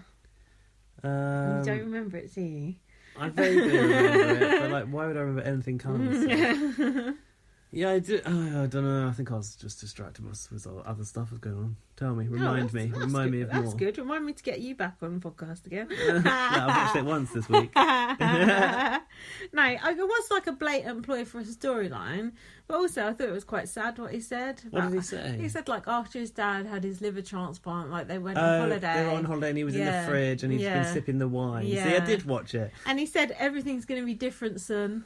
And then he, like 4 days into the holiday, he was just drinking again with his new liver, and I thought that's sad. All that was basically a trailer for In Therapy with Callum Best. Yeah, so it was. I'm not bothered by it, to be honest. I know it's really sad and that's raw emotion and it's true, but I know what you mean, but I just thought when Callum said, "Oh, if that moment wasn't enough for him, there's not much you can." I think it's because I know someone who's an alcoholic, and I just know how sad it is, you know, to see that person that you love in that, in that state. And just how like that does mean more to them than anything else, like, and it is really sad. And it's beyond their control, and I suppose you'd think, like, you'd hope that family was more than that, but but it ain't. Not. It 100% isn't. But yeah, it's gone very dark. Anyway, fuck you, Callum Best. But all yeah, gone through a lot. It was a blatant ploy, and also it didn't work because he got evicted that very same night. So then this was good, and you'll like this. Nicola and Bianca were saying to Kim she'd be very good on the sex lines. This is good. Can you remember what Kim said? I'll whip you with a lettuce leaf. I'll whip your ass with a lettuce leaf. That's exactly There's more than that, though. Yes, then she went to the diary room, and the big brother was talking to her, saying, "Oh, you seem to be getting on well the other two." And Kim went, "They're very phony, very naughty, very rotten. Viewers out there will decide. I'd like to think 2 of the gang will go tomorrow. Not because I hate them, but because they deserve it. They've played a filthy game, Big Brother. Absolutely filthy. They played a filthy game, Big Brother. It was so good, just out of nowhere. It was just, Kim's... I'd like to know what she actually thinks that game was. I know. They were kind of taking a piss out of her during that conversation, though. When they said you'd have a career in the sex lines. But it was, at least it was friendly. Oh, you think it was, I felt like bridges were being built. Okay. And Kim Only took to be it. burnt. Lower. Only to be raised to the ground. Then Kim and James C got a nice treat. They got their favourite music played into the house. Now, was that James C's favourite music or Kim's favourite music? Well, it certainly wasn't Coleen's, as we found out, is drum and bass. James C seemed to be getting a little bit emotional over it on the sofa there. It was funny to hear that music in the house, though, wasn't it? Because you always hear like the same old shit, so I thought it was quite nice to hear that. I've had the time of my life. Yeah, all that. Jedward were dancing to it, and Callum was singing to it, and I don't know, I just thought it was kind of a nice moment in a way. I quite like it when a housemate gets a party with the stuff that they like. Yeah, and it's a bit different. It wasn't much of a party. And it's a bit different. Yeah. I want to hear what Kim's music, though, if that was James's music. Yeah, I don't think Kim would have chosen that. No, so what would Kim have chosen? Hard to say, isn't it? I couldn't tell you. When I'm cleaning windows. Then, what else? No, she'd like that. Oh, je t'aime. Je t'aime. Something a bit mucky. That would be good. Then Emma came on the tannoy. Tannoy. And revealed that Callum had been evicted. How did you react in this magical moment? I think I watched this on catch up. Oh, so you already know? Yeah, but I'd had to look on Twitter. No, you hadn't had to. No? No, you hadn't had to. Oh, you think I should not? I should have just correct. waited? Yes. No, I need to know in the moment. Oh, I hate you. I hate your spoiler mentions. Don't you like the surprise, though? But I knew that I couldn't watch it the next day, so I had to know. Oh, no, I would have waited. I would have waited. Really? I would have had an amnesty. Yeah. Oh, God. When Big Brother USA's on, I still have Twitter for 3 months. That's true. Yeah, I like to... Because the competitions are not that interesting unless I don't know what's going to happen. Yeah. Although you do miss out on all the live feed, but I will just watch it like a week late. I just watch just do everything like a week late on delay. Yeah, which is cool. So Callum, did you think he looked shocked to go? Do you think he was surprised to go? Yeah. I think he probably was. I think he would have expected to go further, actually. And why didn't he? Why didn't people pick up their phones for him? Well, Coleen Nolan's got a very big fan base. I thought he looked horrible in that interview. He looked all sweaty. He hadn't done anything. I don't know what would motivate someone to pick up and call. Well, he just shouted at Jedward the previous night and loomed up in that window at them like a psychopath. That's my lasting memory of him. Yeah. It's the most sort of menacing thing I'd ever seen go on in that. But I can't say that Cannabis has entertained me at all. I don't know why he even came back the second time. Like, get the message. We don't want Callum Best and we don't want Coleen Nooooolan ever again. And then Tell 5 things you do. Well, we don't. And then Callum said to Emma, I'm not a great people person, but earlier in the task I heard him say he was a people pleaser. So contradicted himself as usual. And then Emma called him up on the fact he said he was the coolest person in the gaff. And he's like, did I say that? Yeah, he said he didn't say it. He said it like the day before. Yeah, you did. And that was when I noticed his Batman jumper in his best bits. And I thought, yeah, that was the best bit. When she said she liked his fashion, but not his Batman jumper. They never ever wore it again. That was good. And then bye Callum. And then at the very end of that episode, on the little live feed bit that you see for 1 second at the end, Nicola was telling the story about her sister's cat. That was good. When you go to the door and call it comes in. That was one of those. But nobody was entertained by that. No, Jacob were, because then they changed the subject. And then Jacob went, "Go back to the cat story." What did they change the subject to? God knows. Probably James C's planning permission again. What's that cat called? Oh, it was a funny name. Beginning with G. Yeah, ginormous. I would say it wasn't that. So then we're on to Wednesday, And it was the band task. Did you enjoy this task? It did actually provide a little bit of light relief, didn't it? Yeah, well, I thought it was fun. I think any task where housemates have to sing is guaranteed cringe, isn't it? And I think the way they had to dress up was quite funny as well. I thought that Nicola and Jedward were obviously the stars of the show as the band, and like jumping around, doing the photo shoot. And then there's another moment which we're going to come to, which is like made that task. What did you think of the band name, The Housemate Mayhem? I thought it was shit. It's awful. Like, And also, who came up with that? they didn't know whether to call it Housemate Mayhem No. or The Housemate Mayhem. And that is the clunkiest band name I've probably ever heard. What would you have called a band made out of housemates? Oh fuck. House Great. I don't know. I could give me 5 seconds. I could think of something better than the Housemate Mayhem. Go. That's 5, the clunky. 5, Okay. 4, Borum. 3, 2, Borum 1. good. Oh, that's pretty awful. It's no worse than that. I could have done it if you'd put me on the spot either. So, but, yeah. And oh, never mind. So Nicola Jedward were the band, as you said, and then the other housemates were roadies. And Callum said, because Callum was still in there, we've time travelled. I'd love to boss you around a bit to Coleen. Ooh, creepy. It's creepy. So the housemate Mayhem, the HM, sprayed beer all around the snug and then got Kim to come in and clear it up. And I liked Rude. that Jedward were calling for the glittering queen to come Yeah. in, which was her superhero name back in the day. Yeah, they were. Jeez. I just have to check for mice.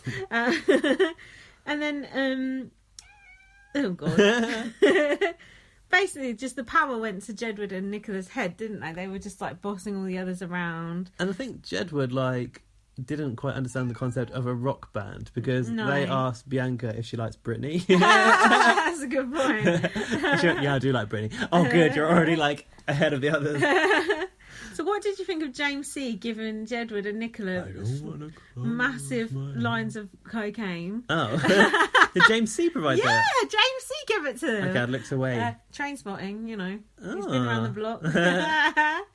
That was funny. I love that. Was it? It Just- was sugar, right? It was sugar or salt. Or I think salt. it was sugar. But did Jedward actually... There were points No. to actually go for it, though. I wanted them to. I thought Big Brother was going to step in there. The and say way that was a risk. the way Nicola did it and wiped her nose afterwards, she's 100%. She's done that before, and I think- she sort of went. I think Kim came down on them, though, didn't she? Yeah, Jedward went, we do lines of sugar, not lines of coke. And Callum went, this is rock and roll at its finest. So I'm like, yeah, we know you're a big I can't even cokehead. remember Callum being in that task. Yeah. Oh, yeah, he did sing really with awkwardly. he had a mullet. And then Kim took it off and said, we don't do the white stuff. It's like she thought it was actually coke. wasn't it? Since Big Brother's put it in the hatch. See the size of those fucking lines. I wouldn't want to go around to a party around James C's house. You Since fucking... Big Brother cocaine is now available in the hatch. Yeah, oh, imagine the good TV though. Imagine Chloe on cocaine. Oh my god. Hey! Oh god, Santa! Ibiza! Santa, it's snowing. I can't do Johnny out there. Santa, it's snowing! That was good though. I think that there must be some good gifts of like Jedward just holding that plate with That's true. with the lines. I haven't actually seen any there, Yeah, have you? I took a picture. Wait, stop that! I took a picture of it and used it on my vlog. I thought it was just it's legacy. It's like I wish they'd snorted it. I know someone who snorted washing powder once. No! Oh my I god. know, that's rock and roll. Very foamy as well. So then Jedward had to tell off the roadies because they were not. I think they weren't allowed to smoke. Big Brother called them in and was like, roadies are not allowed to smoke or be in the smoking area. And Jedward were like, well, you should tell them they're not allowed to do that. And Big Brother went, they're No, your roadies, you tell 'em. you need to do it. Yeah. And then everyone just looked at him. No, and then Jedward would come out and say, James C, you must stop smoking the cigarette. James C just like looked at them like, don't fuck with me. And just carried on smoking the I think they cigarette. said Big Brother told you to stop. Yeah. And James C's like, yeah, okay. So yeah, then we had the auditions that you speak of. Callum kicked open the door. I thought that was quite cool, actually. Coolest person in there. I thought that mullet actually quite suited Callum. There's always someone with a mullet at some point in a Celebrity Big Brother task, isn't there? One of those awful wigs. Better than his his oniony hair that he's got at the moment. Oh, hey, stop that. Oh. Or if there's purring on the podcast. Professionalism. Oh, this is good though. Kim's sob story in the diary room. Do you remember it? Oh, my mum's sick. My dad's got raging piles.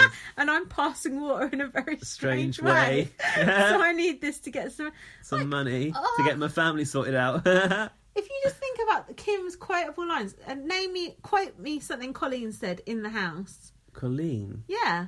And she won. What has Coleen said that we have quoted on this podcast ever? She said, I'm boring and I don't deserve to win. Oh, yeah. That's the one quote. So, Coleen, not Coleen, what's the name? Kim. Yeah. Kim was really like playing the sort of X Factor sob story there, wasn't she? it Do you was think funny. Big Brother told her to ham up a I sob don't story? know. Or is it I think herself? Kim would probably think of it herself. So what did you think of the auditions in general and the singing and everything? I don't want to close my eyes. I don't want to fall asleep. It was kind of James D was kind of country. He was being quite funny, I thought. I don't know why. He said he played tambourine. Yeah. And they said... He said, if you joined the band, would you shave your beard? Yeah. He went, I'd grow it my long. beard. Yeah. And they were like, okay.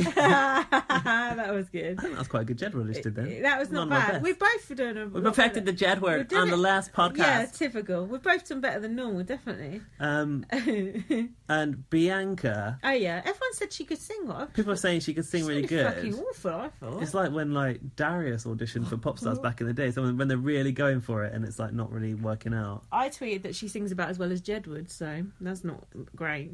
Jed was alright. Colleen sang something. Colleen couldn't sing, I realised, and she's famous for being a singer. It is always awkward when the singer has to sing and they're no good. The singer that is in there can never sing though, can they? No. Did they make Mutia sing? I don't remember her. I don't remember her being in there. Still Ulrika Johnson sing. Oh god, yeah. That's the only reason Ulrika Johnson won her fucking singing no that one song else with was in Vern. there. No, Oh, with singing with Vern. Vern. Yeah, that was her only memorable moment. I'm surprised he didn't win it.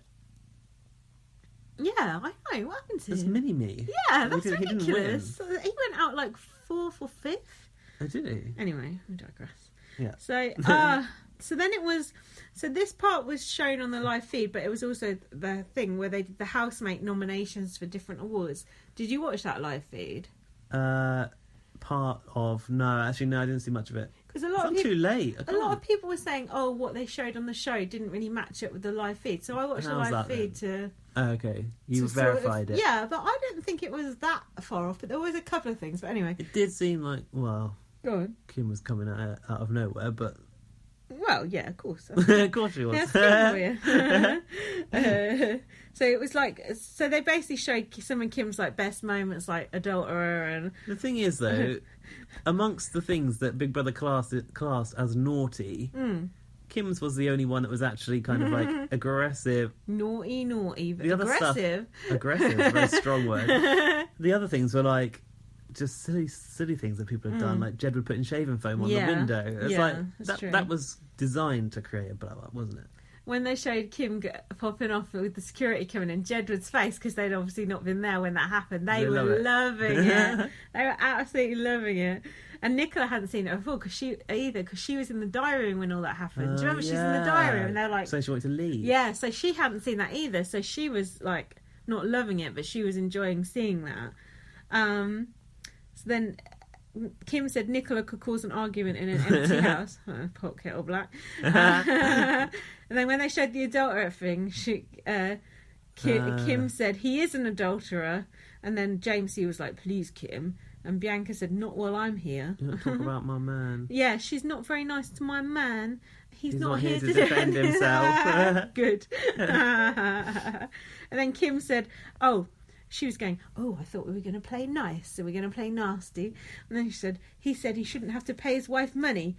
Dirty. I watched this in my lounge. Kim watched that in her lounge. Now, come on, you must have a strong opinion on that. She was able to watch before she went in? Yeah, and then she's quoting things people said that she watched at home before she goes in. What happened to sequester? That doesn't happen anymore. Nobody gets sent anywhere that's going in these days. I'm okay with someone who's going in late watching it. I don't think you should The thing is, Kim probably didn't know she was going in at that time. Yeah, maybe. But I don't think you should hold against people things that you've...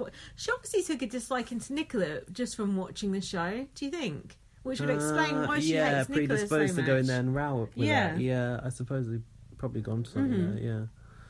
So this is when James C. walked off and went, stuff your game, big brother. And then Kim just went, filth at Nicola. It's called silly bitches. Was this the time? Silly bitches? Must have been. Then she said, you want to start on Kim? Don't. Don't. And then Coleen was in the garden going, she's absolutely mental. This is what she said. You're a nasty bitch of a girl to Nicola, and you're a sado. And Jedward were just sat there like naughty little school They were waiting children. to find out who'd won the award. Yeah. Kim said, you stupid bitches. You start on me, I start on you. Tough. This is the point where Big Brother then called her away. Yeah, all right. I said it's like Kim saw all her best arguments on screen and wanted to one-up herself. Her best, yeah. Did you think outdo that? her. She's like, oh, I look good going on at everyone.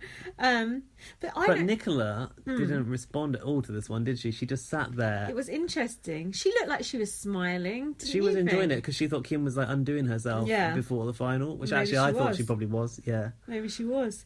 But did you notice Jedward said to Nicola, you should have dropped it sooner. But I wasn't sure what they meant that Nicola should have dropped. But Jedward obviously felt that Kim was in the right during that argument. Always in the right. Always in the right. Yeah. And then they later said something to Nicola as well, like, you could, I don't know, you should have backed off that, or we had to stick up for Kim. Oh, maybe it'll be in my live feed notes. So then Kim said, I don't want trouble. Which is directly from that clip. There's something wrong with her. And Coleen said that James C. is not allowed to give Kim's husband an autograph. And that's all she's wanted since she's been in there. And she doesn't like anyone, but all she does is like suck up to James C. for that autograph. She doesn't suck up to James C. though. I've seen her have a go at James C. a couple of times. Hello. Yeah, and especially, at least in the diary room. So then, to his face. So Kim was in the diary room. She said, James has failed... She actually thanked Big Brother for calling her in. Yeah. Thank you, Big Brother, thank you. She said, James has failed miserably by joining the gang. He wants to grow a set of balls and stay out of women's work. Women's work. Is that women's work? Just bitching at each other. I won't have it. It's unfair and it's rotten. He sacrificed me for the peaceful life. I do kind of agree with that. I didn't start it, but I'll bloody finish it.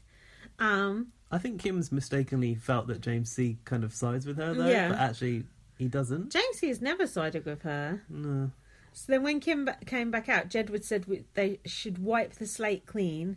And they got out the white flag. Yeah, Is the it made out of flag. pants? I'm not sure. T-shirt or something. I'm not sure. Somebody said it was John McCrick's old pants, but I don't know if that was on box. And then Kim refused to. She said, "I wouldn't wave that flag if it was the last thing I did in my life." And then it was like Marcus was like, Jedward have gone to the bedroom with their flag or something. For Nicola, to give it to Nicola. She wasn't keen either, was she? I just love like the pairing of Kim and Jedward. They're just such oddballs, but they just work so well together, don't they? Yeah, they were a good pairing. They were like a good allies, really. They seem to have like a mutual understanding of each other, didn't they? Of the weirdness that was going on. Yeah, they just got each other's weirdness. Do you think Kim is acting, or do you think she just does have two sides to her? I come in here to be myself, and the Kim that you see is the real Kim. She said that in the diary room. I don't know if it was on the show, but I've watched it on YouTube for sure. Okay. She says that it is the real Kim. What do you think? Rylan said it was the real Kim too. Oh yeah. On Boss, I've seen him say like that's the Kim that we know. I think it is the real Kim. It doesn't mean it's not batshit crazy. Yeah, that's good. Good point. So then, so the live feed bit. I noticed it was episode 5 of the live feed. So for the whole series, thanks, Big Brother, you've been so generous. 5 episodes, 42 minutes. You know, it's 42 minutes. Only 42 minutes. And Big Brother by numbers, 8-minute interviews, 42 minutes show. Bring back the live link. And also, even on like the last night, we didn't even get live feed. Not the last night, the penultimate night. Like last night. Yeah. You'd think, it's the last night, we'll give them some live feed. Oh, don't be so stupid. Super Casino's got to go on. Mount up. And And they've also, I suppose, they've learnt from brush your teeth. It's a big day tomorrow. Yeah, good point. Very good point. So this is on the live feed when they're getting the awards. Nicola basically watched a clip of her abusing Jedward, and after the clip was shown, they said, "Oh, sorry, Nicola, we didn't mean to speak to you like that." She jumped up in the air and she went, "I am actually a legend. I am so right." Yeah, I do know this. Like, I do know this quote. I saw that. It was like, she is being such a cunt. You're a little bitch. You can't call yourself a legend unless you're Nikki Graham. I am a legend. I know. Yeah, exactly. And even that was a bit cunty. And this is when I really soured on James C. He went, "Nicola is so feisty and brave, and I just love her for it." What, brave? Picking on Jedward and picking on Kim? Fuck off, Blair Witch. That's James C in the diary room. James C. I think he said it to... He might have said it to Coleen or in the diary room. I can't remember. I've not written that down. And then Jedward were trying to talk to James C in the garden after this. I often see Jedward awkwardly trying to talk to James C in the garden. And he doesn't want to engage with them. They were just like trying to be polite to him, and he just like sits there like he's above it all, you know. But I did see a clip the other day, and I'm not sure where, probably YouTube. He was like tickling one of Jedward, like, really? I never saw that. You're ticklish. Are you ticklish there? And it was like a granddad with a grandchild. It was really weird. I never saw that, but I would like to see that. I'll fix you up later. So then, I don't know if this is the last episode or... Oh, fuck knows. Anyway, Jedward started off in the bath. Oh, yeah, this is the one that was yesterday's one, the right? moment we'd all been waiting for. Yeah. When Jedward had the bath together. But they didn't do a wave machine situation. They were rubbing bubbles on each other's crotches, though, so that was nice. I like the fact that Jedward don't actually care that if you think it's weird that they have a bath together. They just do it anyway. Yeah, and you said, like, they're so, like, close that they're literally almost the same person. Yeah. So... You know, people speculate, are they too close? It's really weird. They share a bed. Oh, they're having sex with each other. Yeah. Maybe they've just got no boundaries because they are that similar. Yeah. And I don't think all twins are like that, but I think some twins are like that. What are those twins called? You've got a boyfriend. Right? They weren't like that. No, I think Jedward are quite like symbiotic, I think is the word. Yeah, and Spidey. Spidey right in my bad books, you little rat bags. Put me through hell. So then Kim was in the diary room and she went, "Oh, I'm thrilled.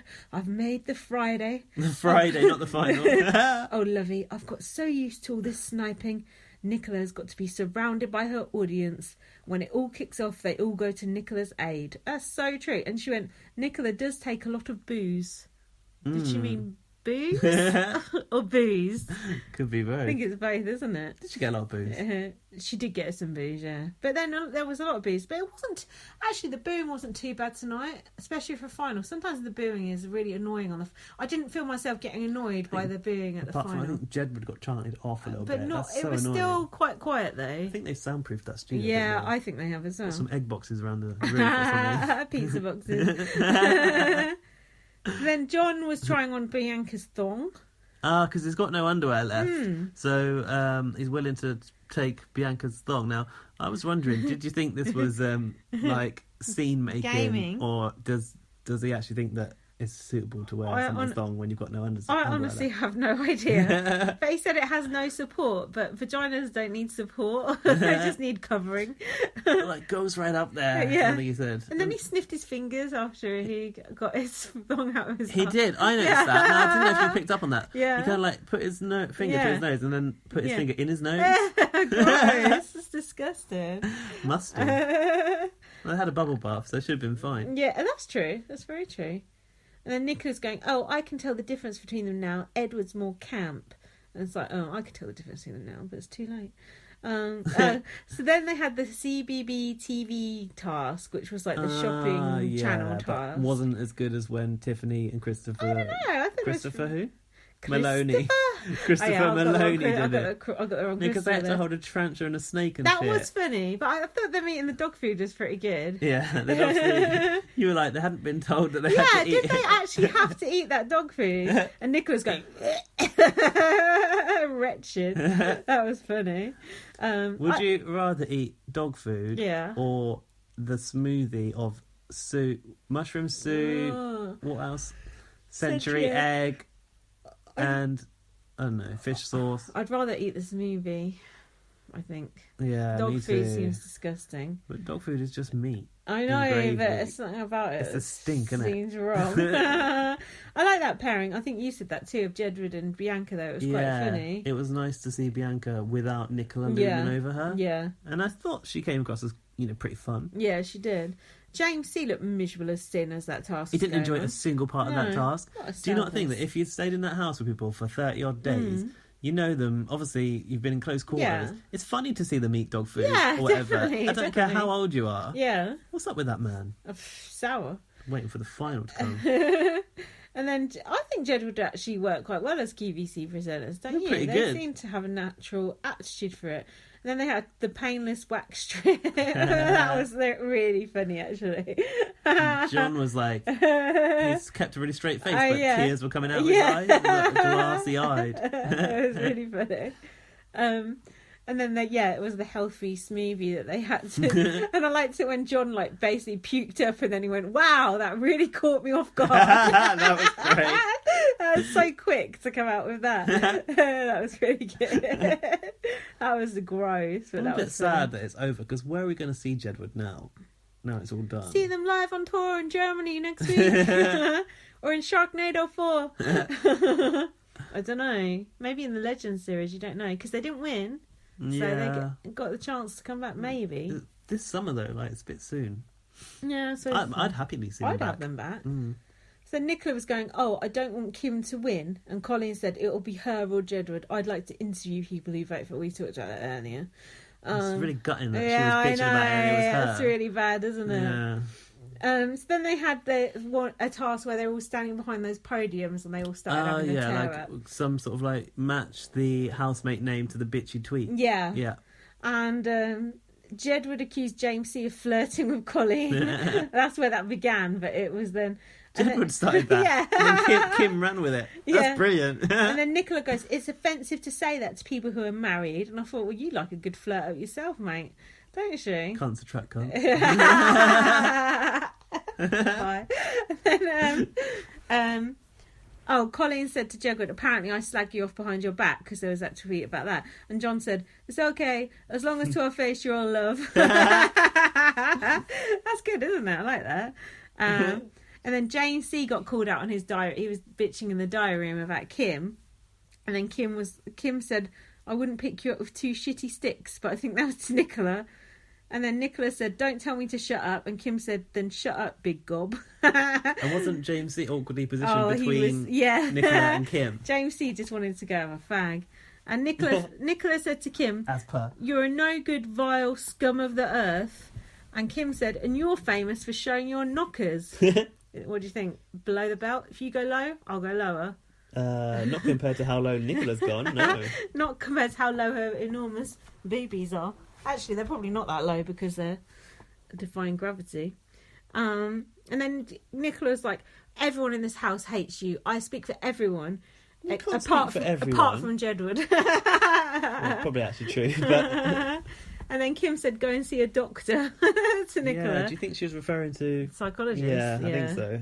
Definitely. It's a bit awkward, actually. And then Edward goes, did I get the answer right? Yeah, there's a rouse kicking off and he's just waiting. That was good comedy timing, I like that. So then they showed the clip of Kim saying James C needs to grow a set of balls. And Jedward said her speech was award-winning and she is a gangster. Gangster? Yeah. They called her a gangster quite a few times. Well, they said she looked like a gangster at one point too, with that outfit. They said it about 3 times in that episode. And then Colleen's outside going, Kim is the vilest woman I've ever met in my life. And and she's worked on Loose Women. You're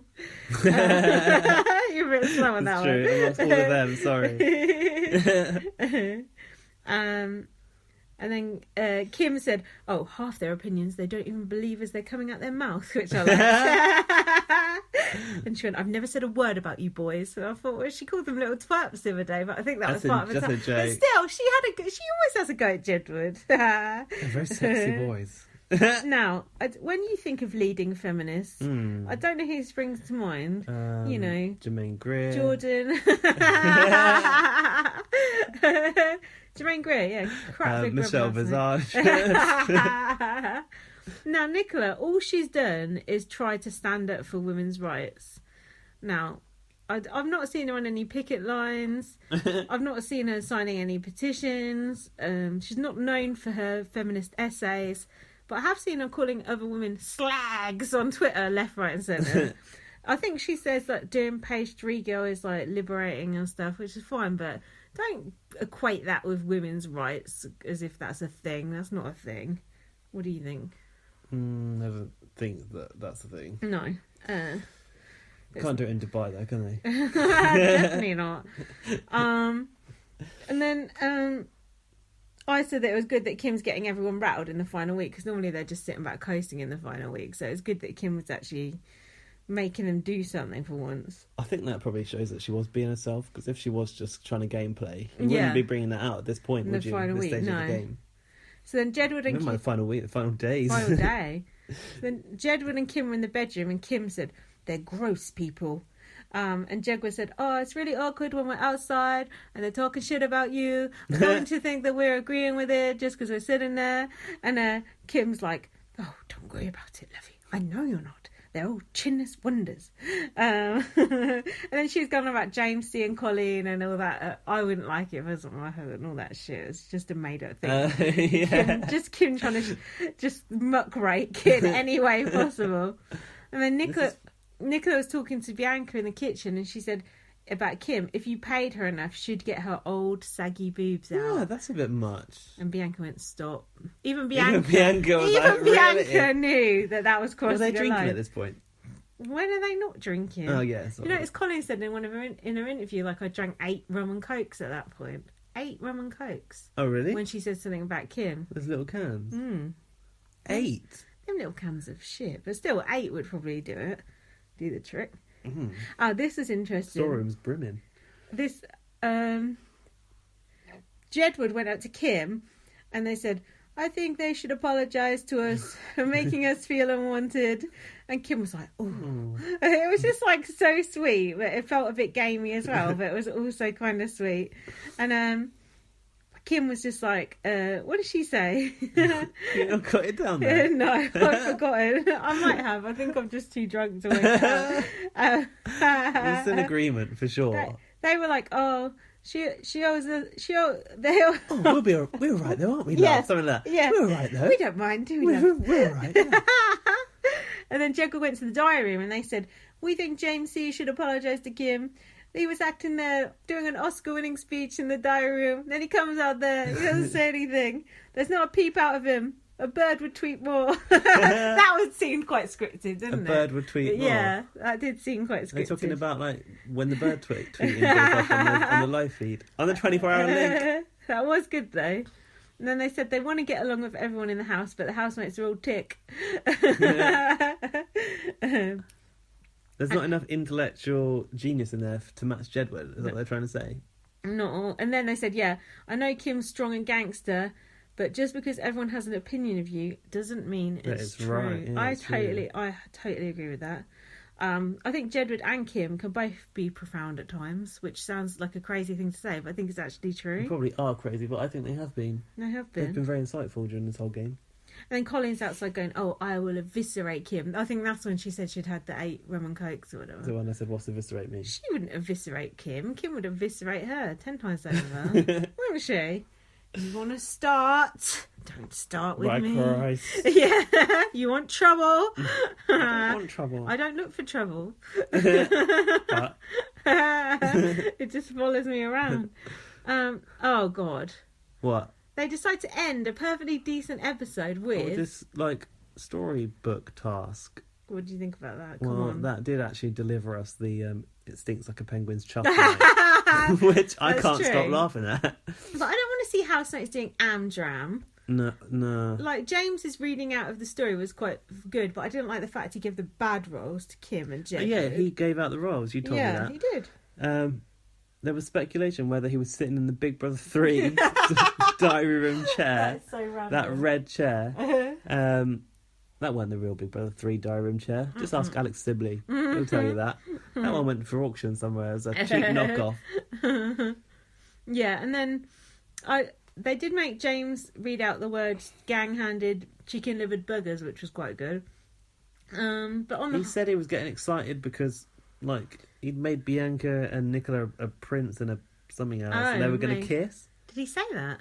Like, they had to kiss, and he was like, well, I'm getting a bit, like, not moist, but, you know, it's getting a bit hot or whatever. Ugh.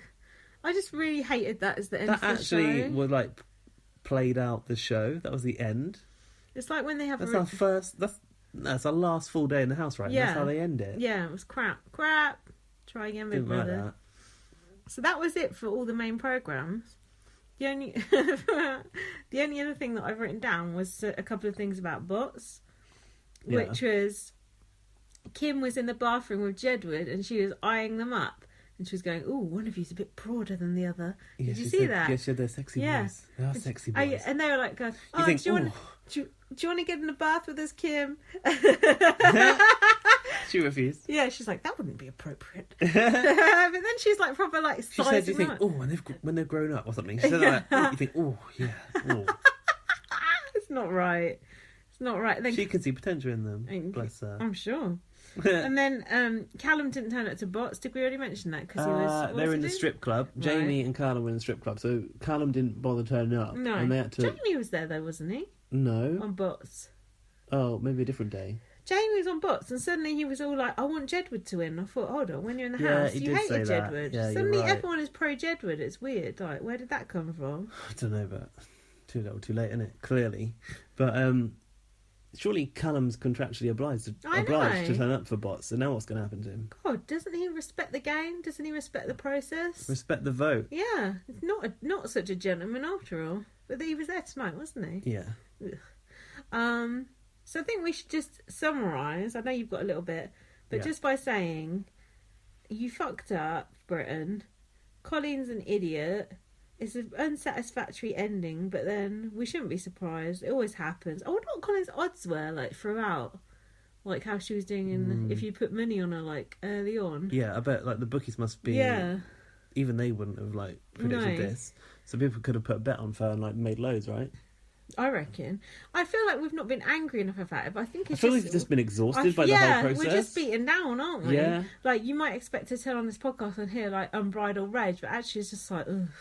And it's almost like, again, we didn't get, like, the result that we deserved. It's just like another disappointment. Just fucking add it to the list. But I'm wondering, like, does this say something about Channel 5's audience? They're trying to, like, court this, like, younger audience, but they're making Coleen the winner. But then, you know, Scotty T, Bear, they don't say that either. It's a mixture, isn't it? It seems like a bit schizo, which I think the audience is.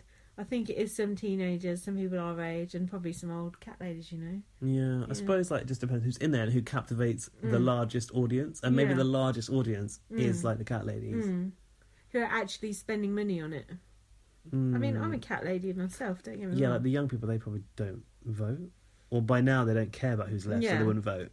Yeah, they're all out at the bar. That's why they didn't vote for Chloe. Yeah. They're down Bonkers Strip Club. So you got a question for me? Yeah, I've got some questions for you, actually, because you normally ask me questions at the end, but I thought I think of some questions for you this time. Nothing too hard, I hope. It's been a long day. So what would you say, given that this was an All-Stars versus New Stars series, was Big Brother's biggest missed opportunity this series? Ooh. Oh, shit. What, casting-wise? It could be anything. Like, all of the possibilities they've got with this concept, what do you think is the biggest opportunity? Well, I think they could have had the All-Stars and the New Stars more face off against each other, which they didn't really, did they? More like team-based. Like, yeah, because they had, with UK versus USA, that was more, you felt the divide, whereas there wasn't really a divide this time, was there? The team-based, though, like, it wasn't just... The Americans did kind of stick together, though, didn't they? Well, it was called UK versus USA. It was, but I can't remember how it, like, manifested itself. I just remember, like, they could have done something like where there's, like, two halves of the house and they're in, like, teams and you got to get... They did compete against each other in countries, I think. And then there was, like, a UK and a USA person at the end, fixed. So, I don't know, I feel like there's definitely been missed opportunities with the casting, that's for sure.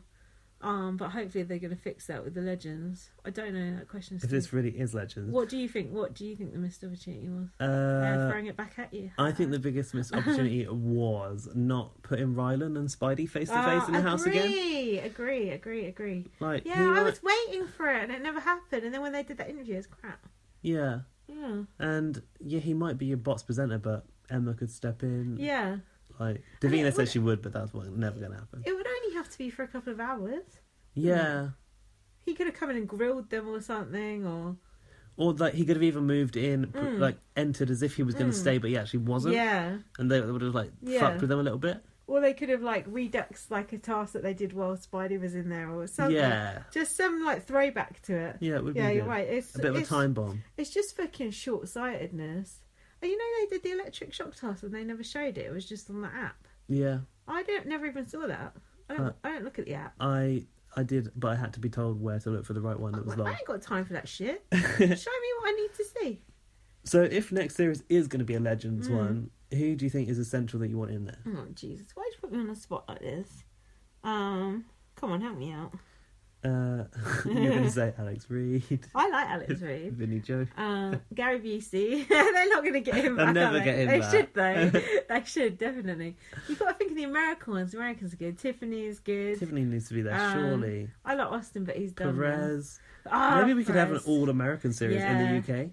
Yeah, that'd be good. Perez, definitely. Who's good English people? There aren't any, are there? Of course there are. It would have been like Pete Burns. Yeah. What about definitely. Barrymore? You can't have Barrymore. Can you? Preston. Who's like a cunty, controversial character? John McCrory might be good. He's always good. I'd like Tom Cruise to go back. And he would as well. Who's like a troublemaker? Who's a trouble raiser? Bear. Oh no, fuck that. I don't want none of them that lot. That lot. I want someone like, if it's Legends though, I want some notorious people. Like, I was going to say Sam Pepper, but he's not a celebrity. Yeah, that's the thing. You got to be careful not to mix it up. I need to look at the list. You need of to people. review the list. Like Vern Troy, he was good. He was funny. Derek Rodman. I didn't really like him. Dennis. Oh, Dennis Rodman. Yeah, I wasn't a massive fan of him. But no, I need to look. I need to look at the tapes. So out of the new star housemates, would you say who won then? An old star, wasn't it? All star. It was an Old all star. star. Old star. Yeah, you can say that again.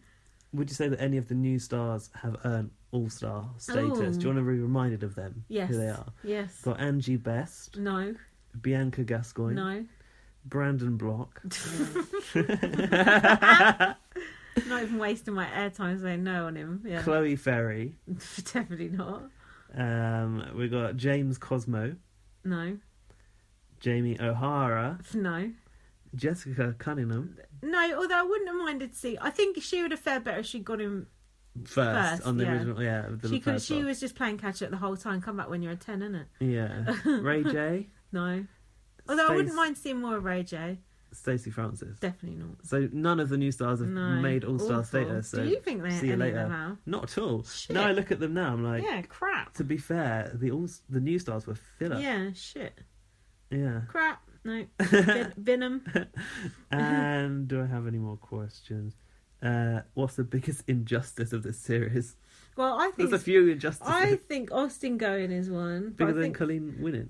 Yeah, Coleen winning. Austin Going was the first one. Spidey Going was the second one, and then Coleen winning was the third one. I think everything else was swallowable. I reckon.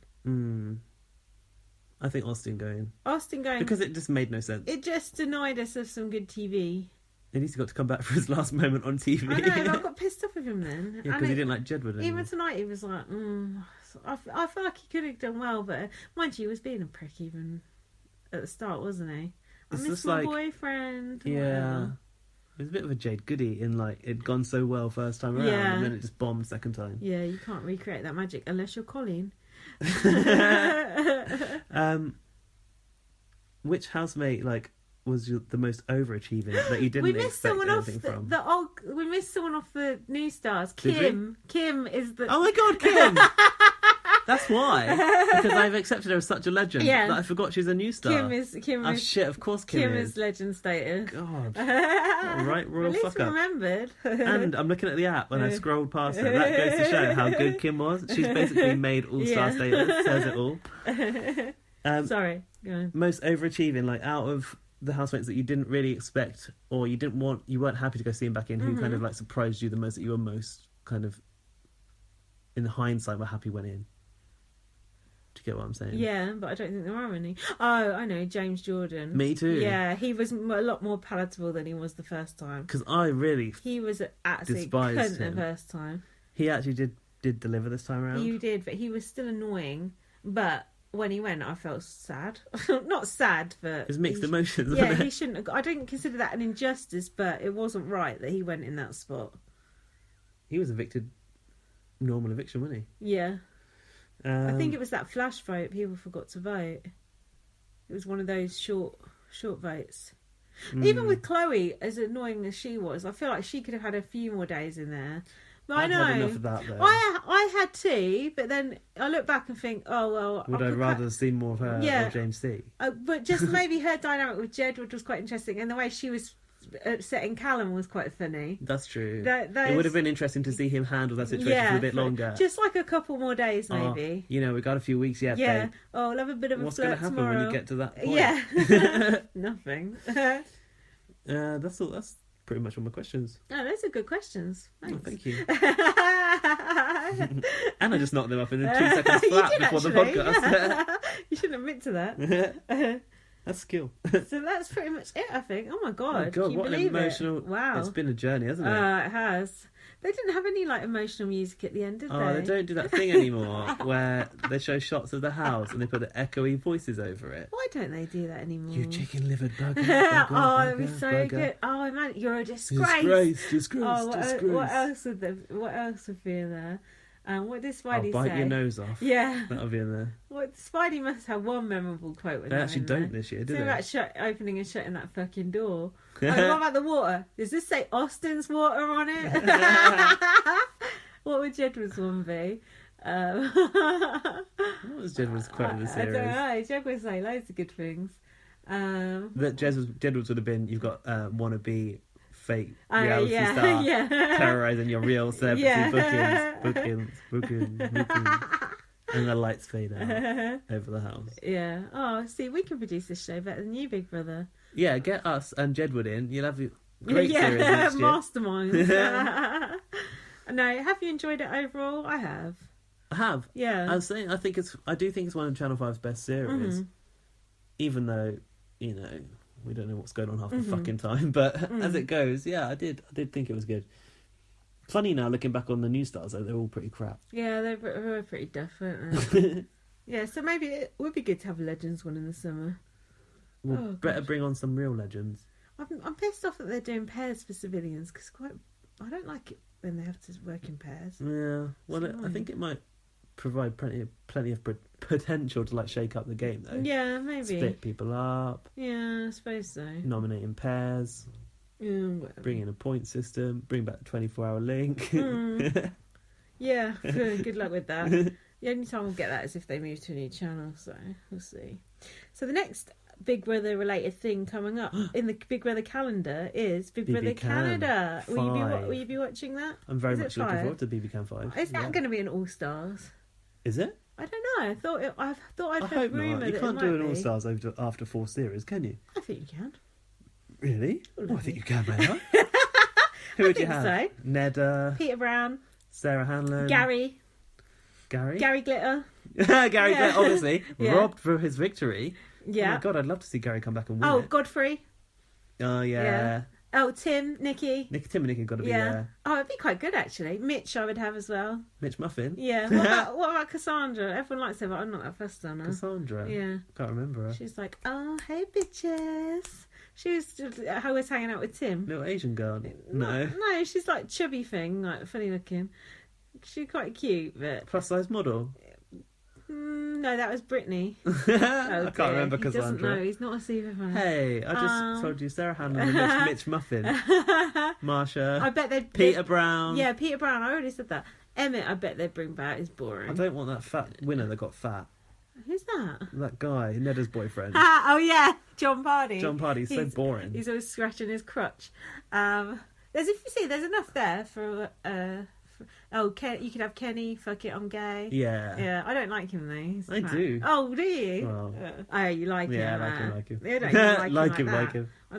I don't even like his beard. There's definitely enough to choose from there. What I'm most looking forward to about Big Brother Canada is we get a live feed for free. Yes, that's hopefully true. It's still free. That's true. Yeah, it will still be free. Sponsored by the Brick, isn't it? Oh yeah, get the what is it again? You get to like vote for this table. That is so shit. That is cringe. No, that will be good. I don't know when that's starting, but I love my new dresser from the Brick. It's so unnatural. Even Tim and Nikki had to go and do that. No, Nikki was never HOH, but Tim did. Oh, it was bad when Nikki was robbed of being HOH that week when they just spun the wheel to decide who was going to be HOH, and it ended up being the Pax brothers. Fuck Pax yeah. And they won it. Cringe. Tim's gummy bears, koala bears. I wonder if Tim would come back for it. I think he would. Tim would do. Yeah. Tim would do. Yeah, I think. I want Tim in Big Brother UK. That would be good. But I don't want him to have to put up with our riffraff. It's embarrassing. You're so embarrassed about our Big Brother. I am so embarrassed because I know a lot of foreign people watch it and it's so cringe. Like, yeah, that's I feel true. ashamed. It'll be better to put one of our people in a foreign one. A sophisticated one of us, not someone who can't speak English. Yeah, Angie Best. Maybe not. Maybe not. Callum Best. James C. No, definitely not. No, Big Brother Canada would be good. And then did you say you don't watch BBUS? No, How can you watch Big I Brother don't. Canada and not BBUS? Big Brother Canada is more of a kind of like halfway between Big Brother US and Big Brother UK. What's wrong with Big Brother US? Big Brother US, when I've watched it in the past, I don't like the look of the feel of it. It feels like those cameras are so dated, like it's been squashed into a corner. That house hasn't changed for years, has it? Yeah. And I don't know what it is about it, but I've just never been able to enjoy that show. Well, you're wrong. So that's that sorted out. I like the Canadian accent too. It's really too cute. Sounds like it sounds like Irish and Scottish mixed together with American. It's really nice. Canadians seem like nice people, whereas Americans are little bitches. Yeah, I feel like I'd like to go to. Actually, if I was gonna do like a foreign Big Brother, I'd like to do Big Brother Canada. Yeah, that would be good. Do they have foreigners on it though? Well, John James did ours. He's from Australia, so like you could apply, I suppose. That's true. I'm getting angry now. Yes, Big Brother Canada would be fun. Big Brother US is the best one, though. It's my favourite one. But anyway, who cares? Thank you so much for listening. Really, really appreciate it. And thank you for having me on the podcast the end of this Stubby Big Brother. No problem. Anytime, except for, if I get feedback that you're... quite unpopular, then I'll be swapping you for someone else. A desperado wannabe. Yeah, you're a bit of a try hard, but Yeah. No, it's been wicked. It's been nice to laugh again. It's been a while. Follow me on Twitter, VM. Follow me on Twitter at BB_superfan. Read my book, First Aid Kit Girl. Can you tweet us and say if you like this, and can you leave us love hearts on Spreaker? And can you leave me reviews on iTunes? I know it's a lot of work, but come on, you don't have to pay for nothing, so what more do you want? And email me, bbonblastpod@gmail.com.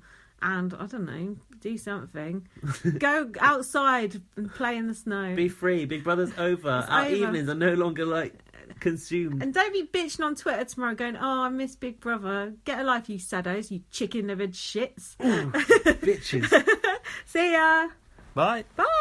At Sleep Outfitters Outlet, great sleep is a big deal. Save 40 to 60% every day on every Sealy, Stearns & Foster, and Tempur-Pedic. Queens as low as $249. Customer exchanges, closeouts, and floor samples. Inventory changes daily, so come in for your dream deal today. With no credit needed financing, expert advice, and up to 60% off retail, it's never been easier to get the sleep and savings you deserve. Go to sleepoutfittersoutlet.com for financing details and to find a store near you.